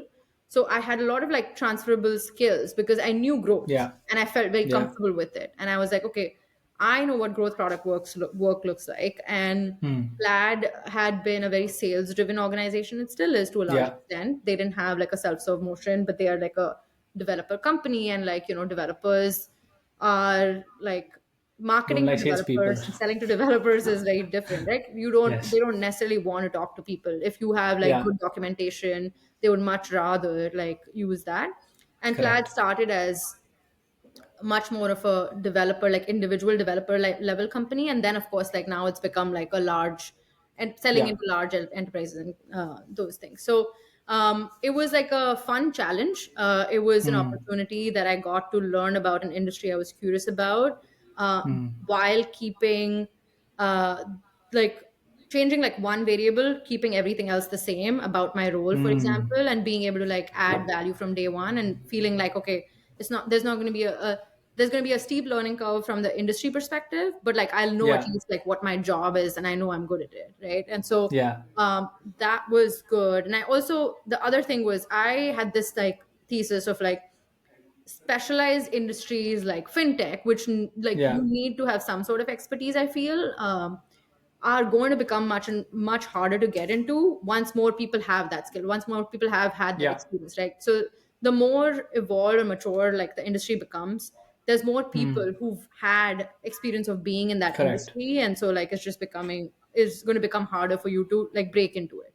So it was Yeah. like, yeah, this is probably a good time to like get into it. There's like going to be more people who will have this expertise in future. Yeah. What about going back to Google? Did you ever think about going back to Google? I have always wanted to sort of converge in my career for, the reasons of like wanting to start a company. And so like Mm, going to a large organization was just like not appealing. I mm, go to Google and visit friends even now and like go for like one of the free lunches and stuff like that. And I'm like, oh my God, I miss these perks. So they're yeah, truly golden handcuffs, like they are. And I yeah. feel like the sooner you leave them, the better it is. Because the life is too sweet. And once you get used to it, Yeah. it's just like hard to leave. Do you think But that's a bad thing? That's a big question I've been asking yeah, people. Like, as you enter into your 30s, I think yeah. life, quote unquote, does get a bit more comfortable. Mm-hmm. Um, and I find myself asking this question frequently of, is this a bad thing? Like the fact that life is comfortable, on one hand, it's like, oh my God, don't get comfortable, things like that. And I Yeah. see the value in that. But at the same time, it's like, yeah, maybe this is what being too I feel comfortable like sounds I've like. lost all sense of what is good and bad. Like I think there are things, and those are things either they work for you or they don't work for you. Because like everything is good and bad for somebody, right? Like Yeah, I think a job at Google for me right now would probably not be fun, and as a result, it's bad for me uh, yeah, because I just won't get the fulfillment that I'm looking for right now. mm, Maybe 5 years from now, I have a different, or 10 years from now, I'm at a different life stage, and I'm like, yeah, I want like the scaffolding of a big company around me. I don't want to like have to do the admin work and everything, yeah, the all the things that you get like have to do as an entrepreneur, and you like yeah, um I would love some support in all the areas except like just my role. Like I would yeah, love to have the time to only focus on this one thing that I am like hired to yeah, do, right? So maybe 10 years from now I'll be in that phase of my life. So there's no good or bad, honestly. It's just like what works for you at that time in your life. And hmm, as long as I feel like as long as you're being thoughtful about the choices you're making, you're like, you know yeah, is this really what I want in my life right now? hmm, I think a lot of my early career was just like things happened to me. Like I yeah, took the jobs I got, I like didn't think much about them. I was like, that's cool, right? Like I'll do this. And yeah, I've just learned to be more intentional as I've gotten older about like the hmm, choices I'm making, and the consequences that they will have, and just being able to sort of think like 3 steps ahead a little bit, and being like, okay, if I'm doing this, here's what it means for the next few yeah. years of my life, right? And so yeah, I don't know if that's a satisfactory answer, but I genuinely don't think there's like, I don't know. The concept of good and bad has like just it's become so. I don't. Yeah, I'm like nothing is good or bad. I don't know. It's like Hmm. it's just what works for you. Yeah. Interesting. You mentioned to me on your voice note that by this time, Plaid was the smallest company you had worked Yeah. for. It was about 500 people. Um, and then you decided to leave and start Pull. Yeah. Um, Talk to me what was going through your mind. You've been mentioning since we started that it was always part of your The vision or your plan. plan to start your own company.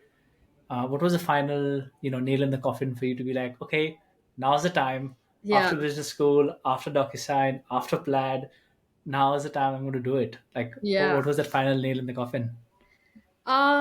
So I had wanted to start a company for a while, as we've mentioned. The biggest issues, especially starting a company in the US, were like, how do I navigate like immigration stuff? How do I navigate the visa stuff? And what happened with Pull is I incubated the company with a venture fund, which means like I started with, a good chunk of funding with the fund. In return, they got a lot more equity. So it wasn't like, the traditional deal where you go to a venture fund and you raise money.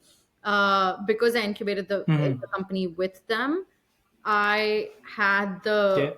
the fortune of like starting with a lot of cash in the bank, and that Hmm. allowed me to sponsor kind of my own visa, and like be sort of on like be on the same like H-1B visa, the employee visa, Yeah. with Pull. So I think that to me was like it's just it's a no-brainer now. Like I've been wanting to Yeah. do this for a while. Of course, we'll talk about like all the things that were not taken into account there, and like why Yeah. I ended up, shutting Pull down and what's Yeah. happening next and whatnot. But ultimately, I think at the time I was like, yeah, like this is, I want to scratch this itch so bad. I want to start this Yeah. company. And to me, it just seemed like it was an idea that I was truly passionate about, and it still is. Like again, we'll talk about. I wish that at some point that product lives in some shape or form somewhere, and if someone else Yeah. is wanting to start a company, I'll gladly invest in their company and like give them all the lessons I learned and try Yeah. to help them as much. But for a number of reasons, I decided that this was the right time for me to call it and shut down Pearl. Yeah. Yeah. So what were you trying to build? So maybe I can give a quick summary based on my Yeah. understanding. Pull is basically a service for you to, as the name suggests, pull forward your salary. The problem is solved is sometimes you get paid. Well, in the US, you get paid twice a month.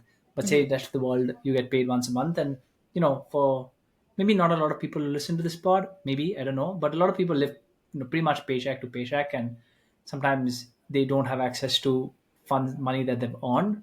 And pull was basically would give you like a short-term loan, I think. Like you Yeah. would get, say that, hey, I've worked for 5 days, my salary is going to be paid on the 25th, but can I just get my money for these 5 days for whatever reason? You got to pay something and things like that.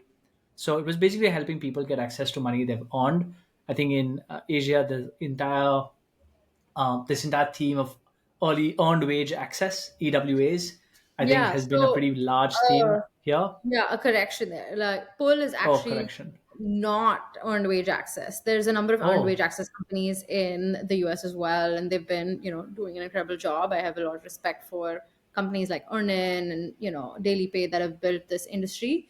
Pull hmm. was very much like future earnings access. So it's like defining a new category where you get to pull forward up to Oh, 6 months of your future earnings in advance and use that oh, okay, towards okay, okay. your financial goals. So it's Got it. not about getting like your paycheck 5 days early. It's about like Oh, truly being able interesting. to pull forward next 6 months of your up to next 6 months of Salary. your future salary in advance and use that towards larger financial goals you might have, like paying Hmm. off some debt or putting down payment, part of down payment in a house, or Got it. buying a car because that will completely change your lifestyle in Yeah. the US or places where public transportation is Yeah. hard and all of that stuff. Yeah. So it was squarely like sort Got of it. not earned wage access. Yeah.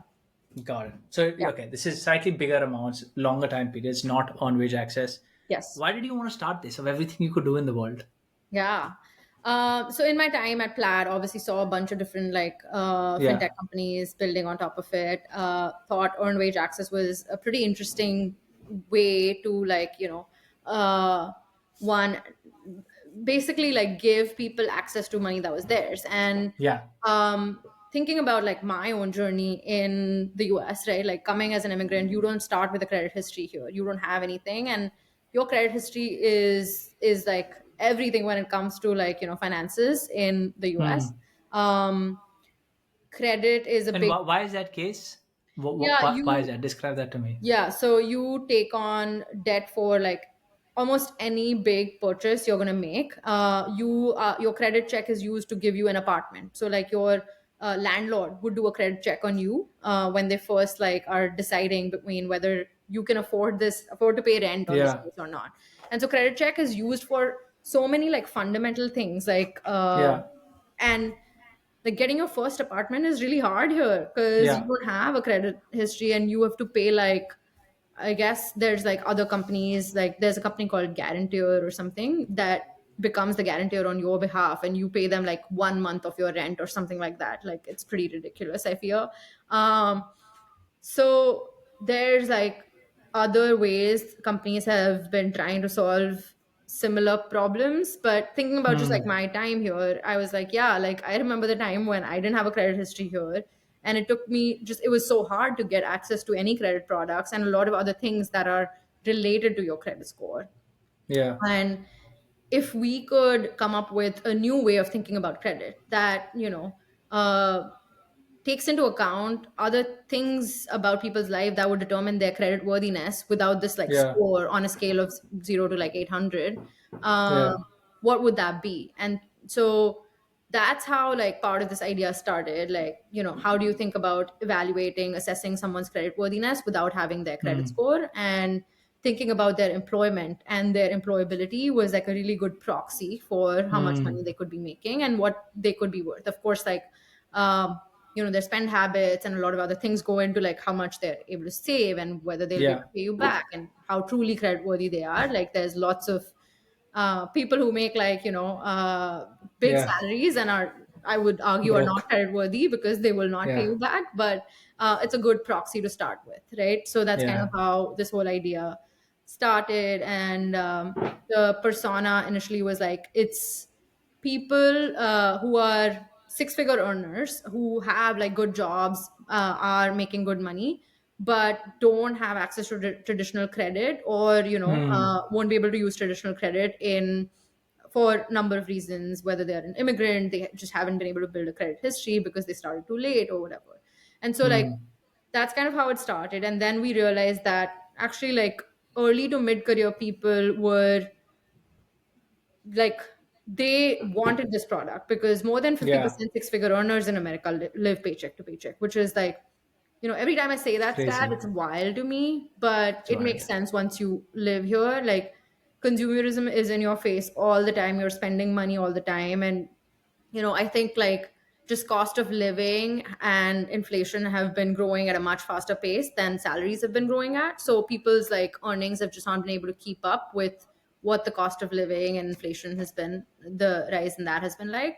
So there's this gap that, people who are making like six figure salaries and are responsible are still like feeling the pinch in terms of not having access to enough of a buffer. And uh, this was not meant to be like an every month you take a full salary advance product. This was meant to be like, Yeah. hey, when you have this big, Purchase to financial make. goal that you're trying to achieve, how can we make it easier for you? Like, back Yeah. in 2020, when I thought I had more money because the stocks were like all going up, or Yeah. 2021 or something, I was like, sort of dabbling and trying to see if I could buy a house here, and see if I could put a down payment. And um, it's really hard when you're trying to like make a large purchase like that, a large life decision like that, to gather all the funds. You might have investments in like a 401k or IRA, which are all like Yeah. diamond accounts in the US, by the way. Or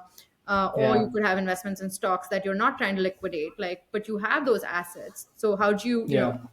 is there a way for you to get that cash today, have that liquidity, but not like have to sell your assets that you don't want to right now? Yeah. So there's it started with like, hey, how can we focus on this persona? Realized pretty quickly that there was a demand.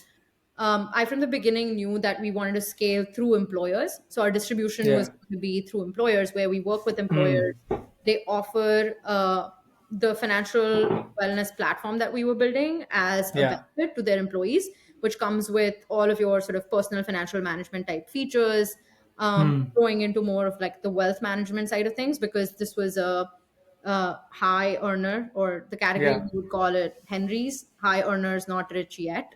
So that's Okay. like the Henry. persona we were focused on, right? And so for them, it was like more of like the wealth management play, and of course, like full salary advance is a part of it, right? So that was the Got play. it.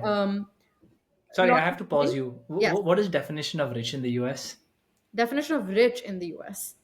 Yeah. Oh man, I don't even know. So these Henrys, like, what was the mark beyond which they're no longer Henry? Like, what is rich I think considered in the six US? figure earners, low six figure earners for sure are Henrys. Um, it also varies where you live, right? Like if you're living in San Francisco, New York, Yeah. you could be well into your, I don't know, your net worth could be $1 million, but you're not rich. Okay. But you could be living in like, I don't know, Potsdam in upstate New York, or some small town somewhere, Yeah. and that's totally fine. That could be, you could be Rich. rich. Yeah. What is definition for like San Francisco rich? San Francisco rich. Oh my God. I feel like there's no end to richness in San Francisco because there's always someone who's ahead of you. Like, unless you're Yeah, Elon Musk, who is like the richest person in the world, you're like, yeah. I don't think But I'm anyone sure there's like is. a benchmark. Like, what do you think is Well, I like could tell you number? who I think is rich, but like if you ask those rich people, I think they would tell you Yeah, that they're not, they don't feel rich. You know what I mean? Like, yeah, yeah, because they have like multi-million dollar houses. Sometimes they have like jets, private jets, like all of these yeah, things. Like, so I think the definition of rich is pretty broad. It could vary depending on who you ask. I don't know what the yeah, dictionary definition or like the economic definition of yeah. rich in San Francisco is. I don't know. Yeah. Wow, Henry's. Um, okay, so that was the intent. High earners who wanted to sort of achieve some financial goals. Yeah. The goal was distribution through employers. Yes. You've been building this for about a year and a half. Yeah. Um, what was the highlight of your time at Poland whenever Yeah. sort of it was running? And then we'll talk about maybe why you decided to Yeah. wind it down. The highlight I would say was just the satisfaction from like seeing that it truly made a difference to people's lives. Yeah. Do you have an Having that. example, or do you have like a story which comes to mind? Yeah. So we figured that there were a few common use cases for people depending on their life stage, Yeah. like home remodeling or payment like part of down payment on houses for mid-career people were pretty common use cases for why they would want to take something like a full salary advance. Um, Hmm. and that can be pretty life changing for people, like being Yeah. able to buy a house is like pretty Yeah. life changing for a lot of us. It's been like a life milestone that we've been like dreaming of. And or like taking on a home remodeling project because you've been living in this place and now you like Yeah. want to create a bigger space for your new baby on the way. Or like Yeah. a lot of people who were expecting parents were like, yeah, we have a baby on the way. We want to prep for the Like baby's a nursery arrival. and things like And that. we just, yeah, exactly. So I think that was the highlight by Hmm. far. Just like seeing that this was truly meaningful and impactful to people was the true highlight. um there's other small highlights, lowlights, Yeah. lots of lowlights, yes. I would Yeah. say. I can imagine more lowlights and highlights. Yeah. Um, of course, you've decided to shut down Pull now. Walk me through like the series of events, because from my own experience doing Nivasa, it was never like one day this happened. It was like a gradual journey, and one thing happened, one Yeah. thing happened, nothing happened, nothing happened, and then eventually like you gotta rip the band-aid off, and then Yeah. you rip it. Yeah. What does that look for you look like?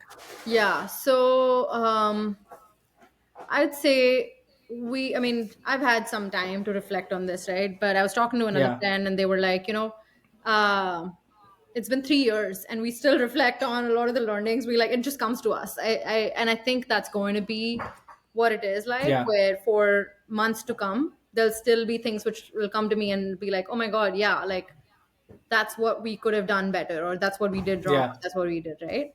So far I would say like a few things stand out. One, I think we fell in this trap of like false product market fit, where we knew that we wanted to distribute through employers, so it was like a B2B to mm, C motion, but we told ourselves like, hey, let's go to consumers directly, and let's not get stuck in the long sales cycle early on. Let's just validate if there's demand. And we got this sense of false product market fit from consumers because like consumers wanted this product, and we knew that there was demand for it. But yeah, selling into employers was much harder than we anticipated. mm, There's of course like the macro, the headwinds that we're seeing with just like the market changing yeah, and employers not really want, like it being an employer's market, and so employers not correct. wanting to like increase their spend on benefits, but like Yeah, in fact like cut down spend on benefits if anything. yeah, But I don't like to think about the headwinds part of it because I feel like there's always some headwinds. yeah, Even if you're like building in an environment where there are a ton of tailwinds, you're like competing against some incumbents, so like yeah, there's always something. um yeah, and yeah, that's just like your job as a founder to navigate that, yeah, right? So It's more of like what are the things that we did wrong that were in our control that we could do better the next time. Hmm. And yeah, there were like ultimately, I think leading up to it, it was like we took a lot longer to sell into employers than we originally expected. As a result of that, we were running out of cash. I was at a point Hmm. where I had to raise around. I had to rebuild the team. There's stuff that happened on the team side where I learned a lot in terms of like decisions I should have made earlier on. I feel like you read about like hire slow fire fast type thing, but like I had Hmm. not internalized it the way that I have now after having done this, because I made some hiring decisions where I was like, yeah, this person's great at like these three things, and we don't know about these three things, and we're gonna like find out, and we're gonna invest in their growth, and I'm gonna like coach them if they need to.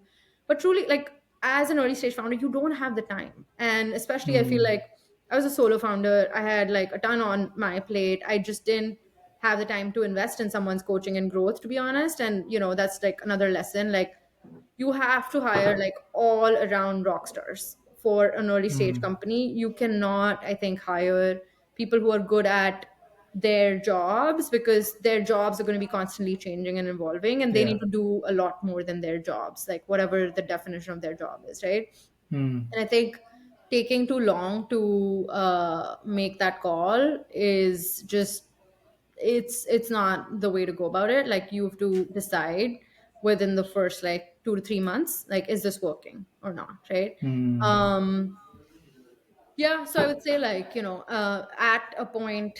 at the point when I made the decision, like, I had to continue building the business, I had to raise around, I had to rebuild the team, and those were like just three very large things. And the way our ownership structure was just didn't wasn't set up for me to bring in another co-founder that I would Yeah. have loved to bring to like share the load and continue this. So Hmm. ultimately, like, yes, like, was a lot about like the traction and how delayed, like how late we got to the traction on the employer side, and how like much of it was still like unknown and a question mark. Like, Yeah. would we be able to like scale a venture scale business on the employer side? Yeah. Was still a question mark. So yeah, it ended up being like a number of different things, but I would say, like, Hmm. ultimately it was like, yeah, do I see this growing? Do I feel comfortable taking more people's money and believe, Hmm. like, do I believe I'll be able to give them the 100x return that they Hmm. expect me to give them, Hmm. or not? And yeah, it was like a call that I had to make, and I very much believe it was the right call. It was a hard call. It was stressful. It was like, months of sort of agonizing over it. Not Hmm. months, but like weeks. And then the weeks following were some of the suckiest weeks to just make calls to all the investors and tell them that this is what Yeah. I've decided. And those were some of the hardest calls to make. But I Yeah. feel good about the decision. I'm very fortunate that the investors I had were all like have been super understanding and supportive. And so I feel, I mean, the baseline for investors is just so low. I feel like, if you're not screwing up your portfolio companies, you're good.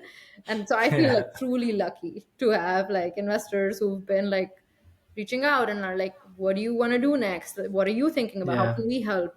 So like that's been really refreshing as well. Yeah. Hmm. Yeah. I mean, the way you say it, it seems so. Oh, it was just like so straightforward and it's easy. But I know it is. At least when we did it for Nivasa, it was like, yeah, it's a fucking hard process. It's depressing as fuck. And you're like, you've told all these people, you've left your job, you've told Yeah. these people you're going to do this stuff, and now you're like, you got to admit that it's not going to work out. Yeah. And like from you sort of deciding to like call it off, Yeah. from like, do you think you did it at the right time, or do you think you should like you would have liked to do it maybe a week, some weeks earlier, or months earlier? Because from my experience, when Mm. we did this, we should have just shut down 6 months earlier, or and those 6 months were just like a drag, hoping Mm. for a miracle. Which, like, now, when if I have to start a new company, when I hit Mm. that point when I'm like, I'm hoping for a miracle, Yeah. just pull the band-aid off. A miracle is not coming. Did it Yeah. happen same for you, or were you just like, No, I don't think I dragged it. I feel like it was the hmm, right time. I I mean, part of it, I feel like I have unfinished business. Part of it is like hmm, I'm not run out of steam. So I feel like often what yeah, happens is the founders run out of steam and they're like, yeah, man, I'm done. That's yeah, not the case with me.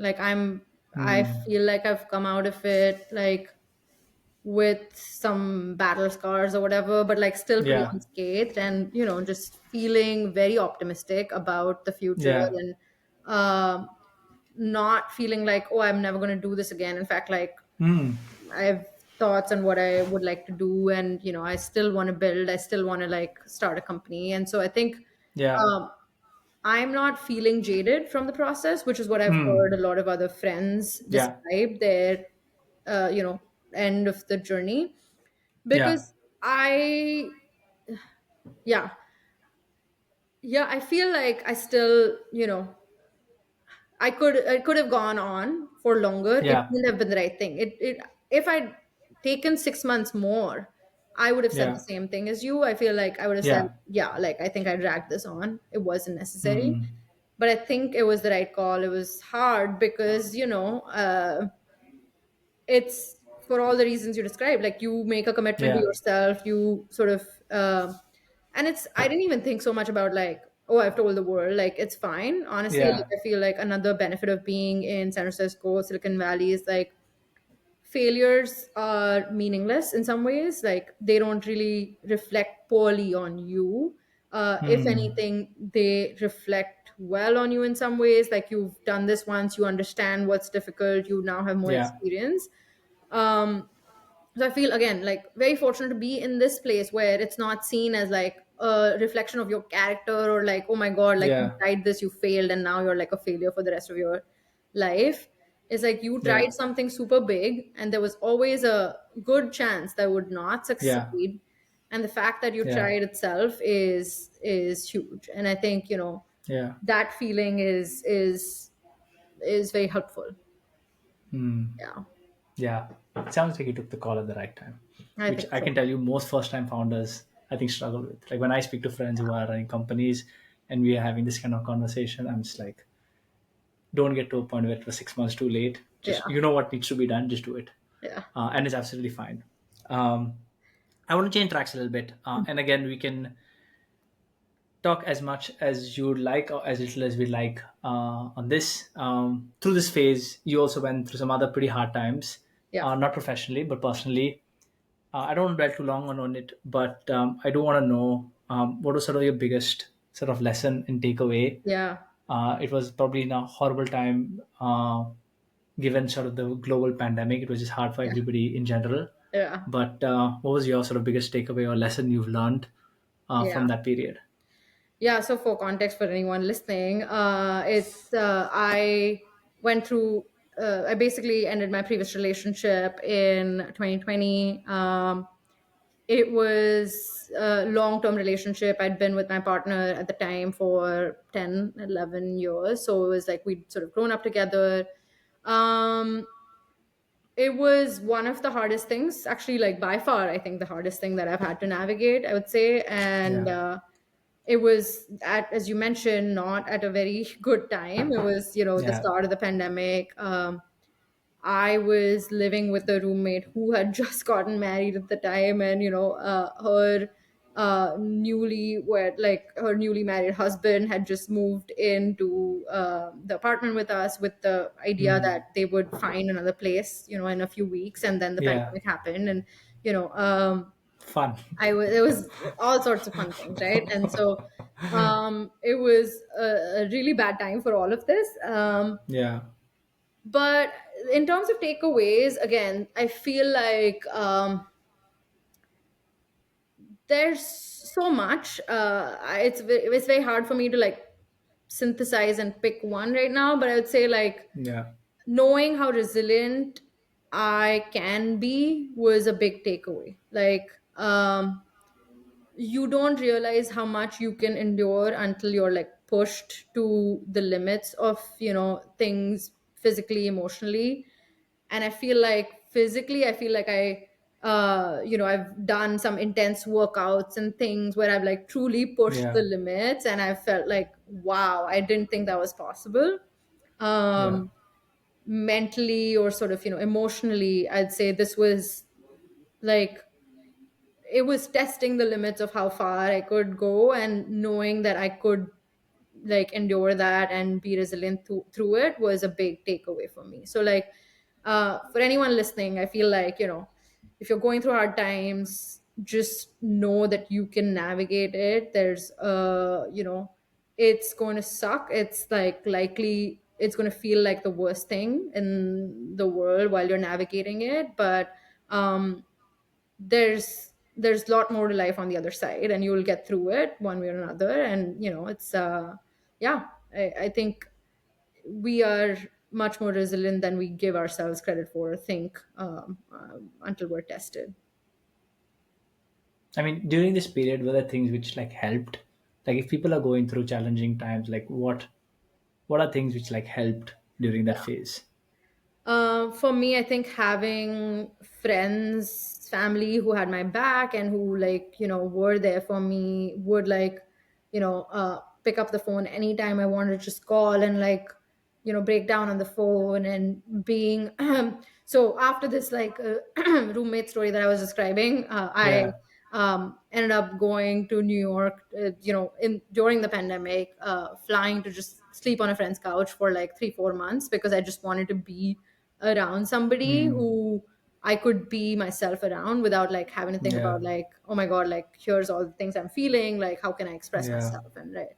So I think being able to do that, having friends like that, was just immensely helpful. Like I can't even describe how grateful I am to friends like the friend in New York who hosted me and was like happy to have me on his couch for like 3 4 months, and friends here in San Francisco who just like were there to like, uh, pick up the phone anytime I wanted to chat and meet up, even when there was like a global pandemic going on and like everyone was scared and no one knew what the hell was like, going to happen.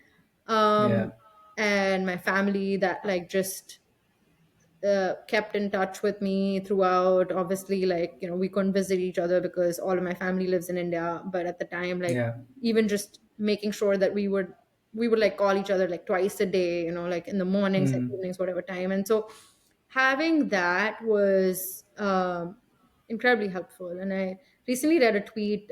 Someone was tweeting like, "Hey, one of my friends is going through a hard time, and like, I didn't know what the perfect thing to say was, and that's why I just didn't say anything." And Mm.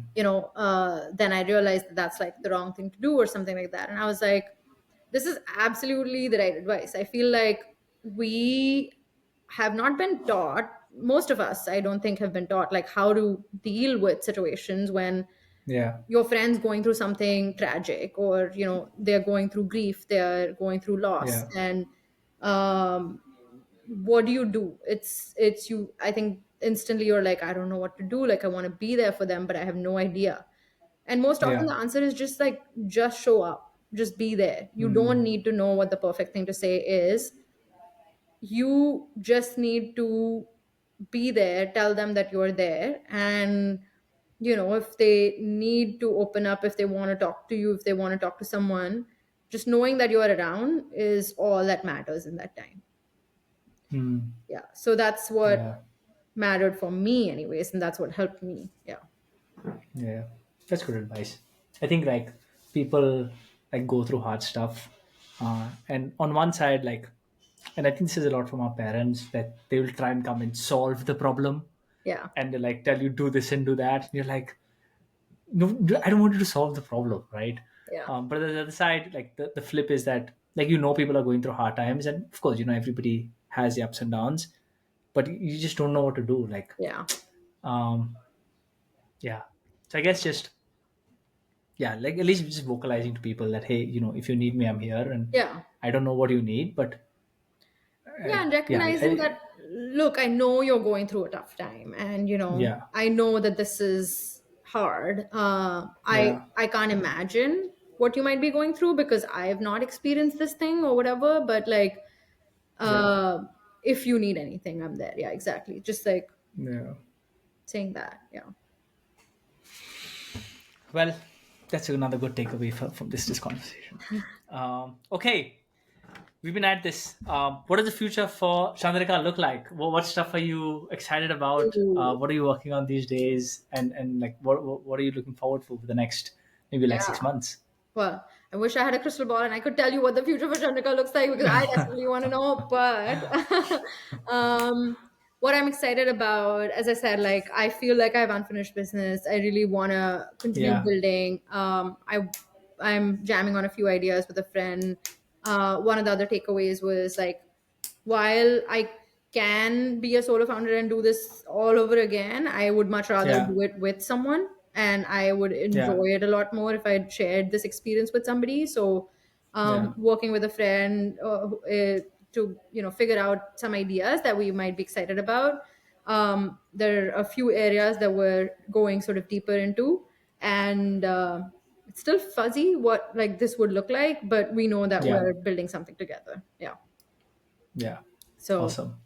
You don't have to that's have the answers. I yeah, think that's the there's extent to which I'm unnecessary interested. pressure people Yeah. put on being very clear. I remember when we used to interview at Bain, where do you see yourself in the next 5 years? And I'm like, to be honest, if somebody asked me that, I'm like, I have no fucking clue.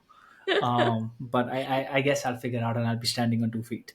Yeah. Um, as we wrap up, I usually ask people if they've had any big shifts of belief.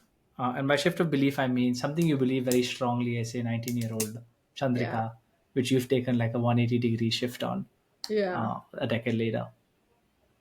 Yeah. I mean, it's actually the very last thing you just said, which is like, I firmly believe everyone's winging it. No one has any fucking Yeah. idea what's going on and what their life is Yes. going to look like in the next 2 years, 3 years, 5 years. Everyone's winging it. Yeah. Um, and that's okay. There's Yeah. comfort in knowing that as a 19-year-old, if I could go back and tell my 19-year-old self, like, hey, like, you don't need to have all the answers, and it's okay, like no one does. Hmm. Everyone's just like navigating life one day at a time, a few weeks, a month at a time. You can have like guideposts, you can have some direction Yeah. that you want to go into, but don't like live under this belief like, oh, this person who I'm talking to who feels like they have everything together, they Yeah. are winging it as much as you are, and there's like different areas of their lives that you might not be seeing, that are not as Yeah. visible, that might be a complete shit show. So Yeah. you just don't know what's going on, and Yeah. and it's okay, take comfort in that. Yeah. But I guess I mean the other side of this is knowing this and knowing that everybody's winging it. Like, how do you like? So then, like, how do you think about the future? How do you stay optimistic about the future when you're just like, nothing matters? Like, it doesn't matter if I plan. It Yeah. doesn't matter if I do this. Everybody's just winging it. Like, Yeah. nothing. It's very easy to get very pessimistic or Yeah. like, yeah, like not very optimistic about the future, knowing that anything Yeah. you plan may not probably pan out the way you wanted to. So I'm not religious, but I love this quote from the Bhagavad Gita, and I'm not gonna like do a good job of Hmm. saying it as it's supposed to be, but like the gist of Hmm. it, as I understand it, is your job is to put in the effort, and your Hmm. job is to not worry about the outcomes. Your job is Hmm. to put in the work, and do everything that you believe is in your control to Yeah. influence an outcome.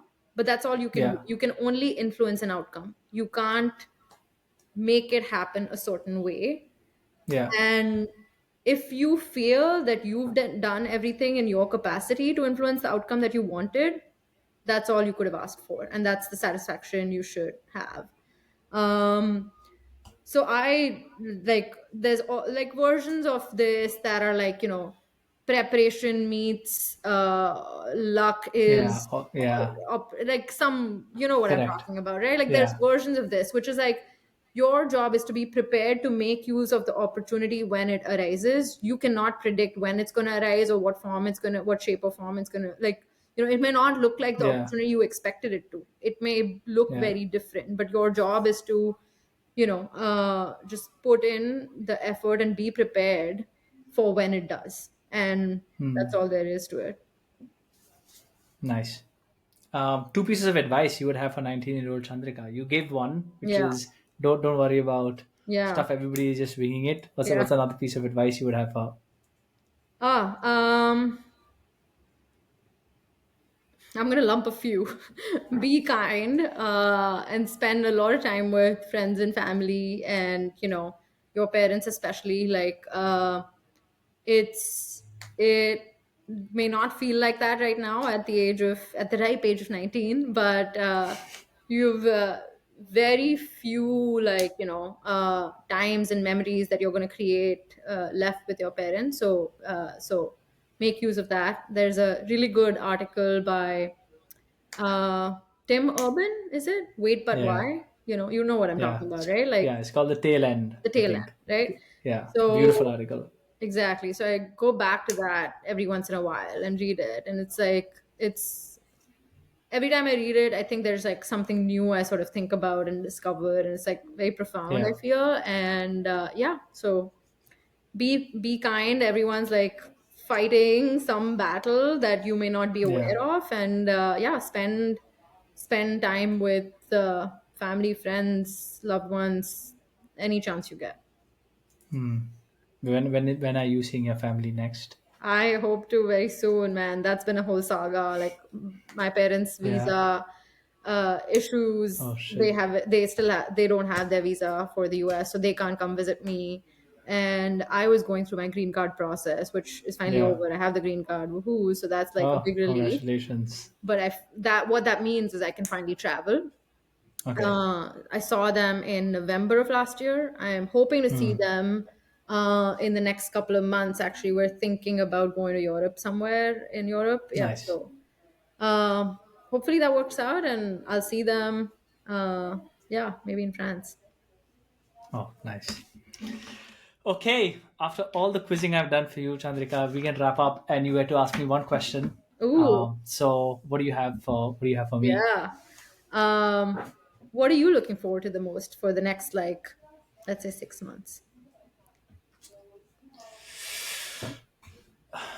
Right now, I would say I have. Let me set some context. It's been about 10 years since I've graduated from university, so it's been Mhm. just like 10 years in the workplace. I think I have like another 30 more years in the workplace, um, and I have no clue what I want to do. Hmm. I have no clue how I'm going to spend the next 30 years. Yeah. And I think the paralyzing part is that I have two options. One option is just do incrementally and continue the path I've started on, and there are good parts about it. There are not so fun parts about it. Of course, this is as a result of me spending more time and getting more real about the world, right? Otherwise, just getting into the world, you have very, I would say, naive view of reality, and then I think 10 years in, you learn a lot of stuff.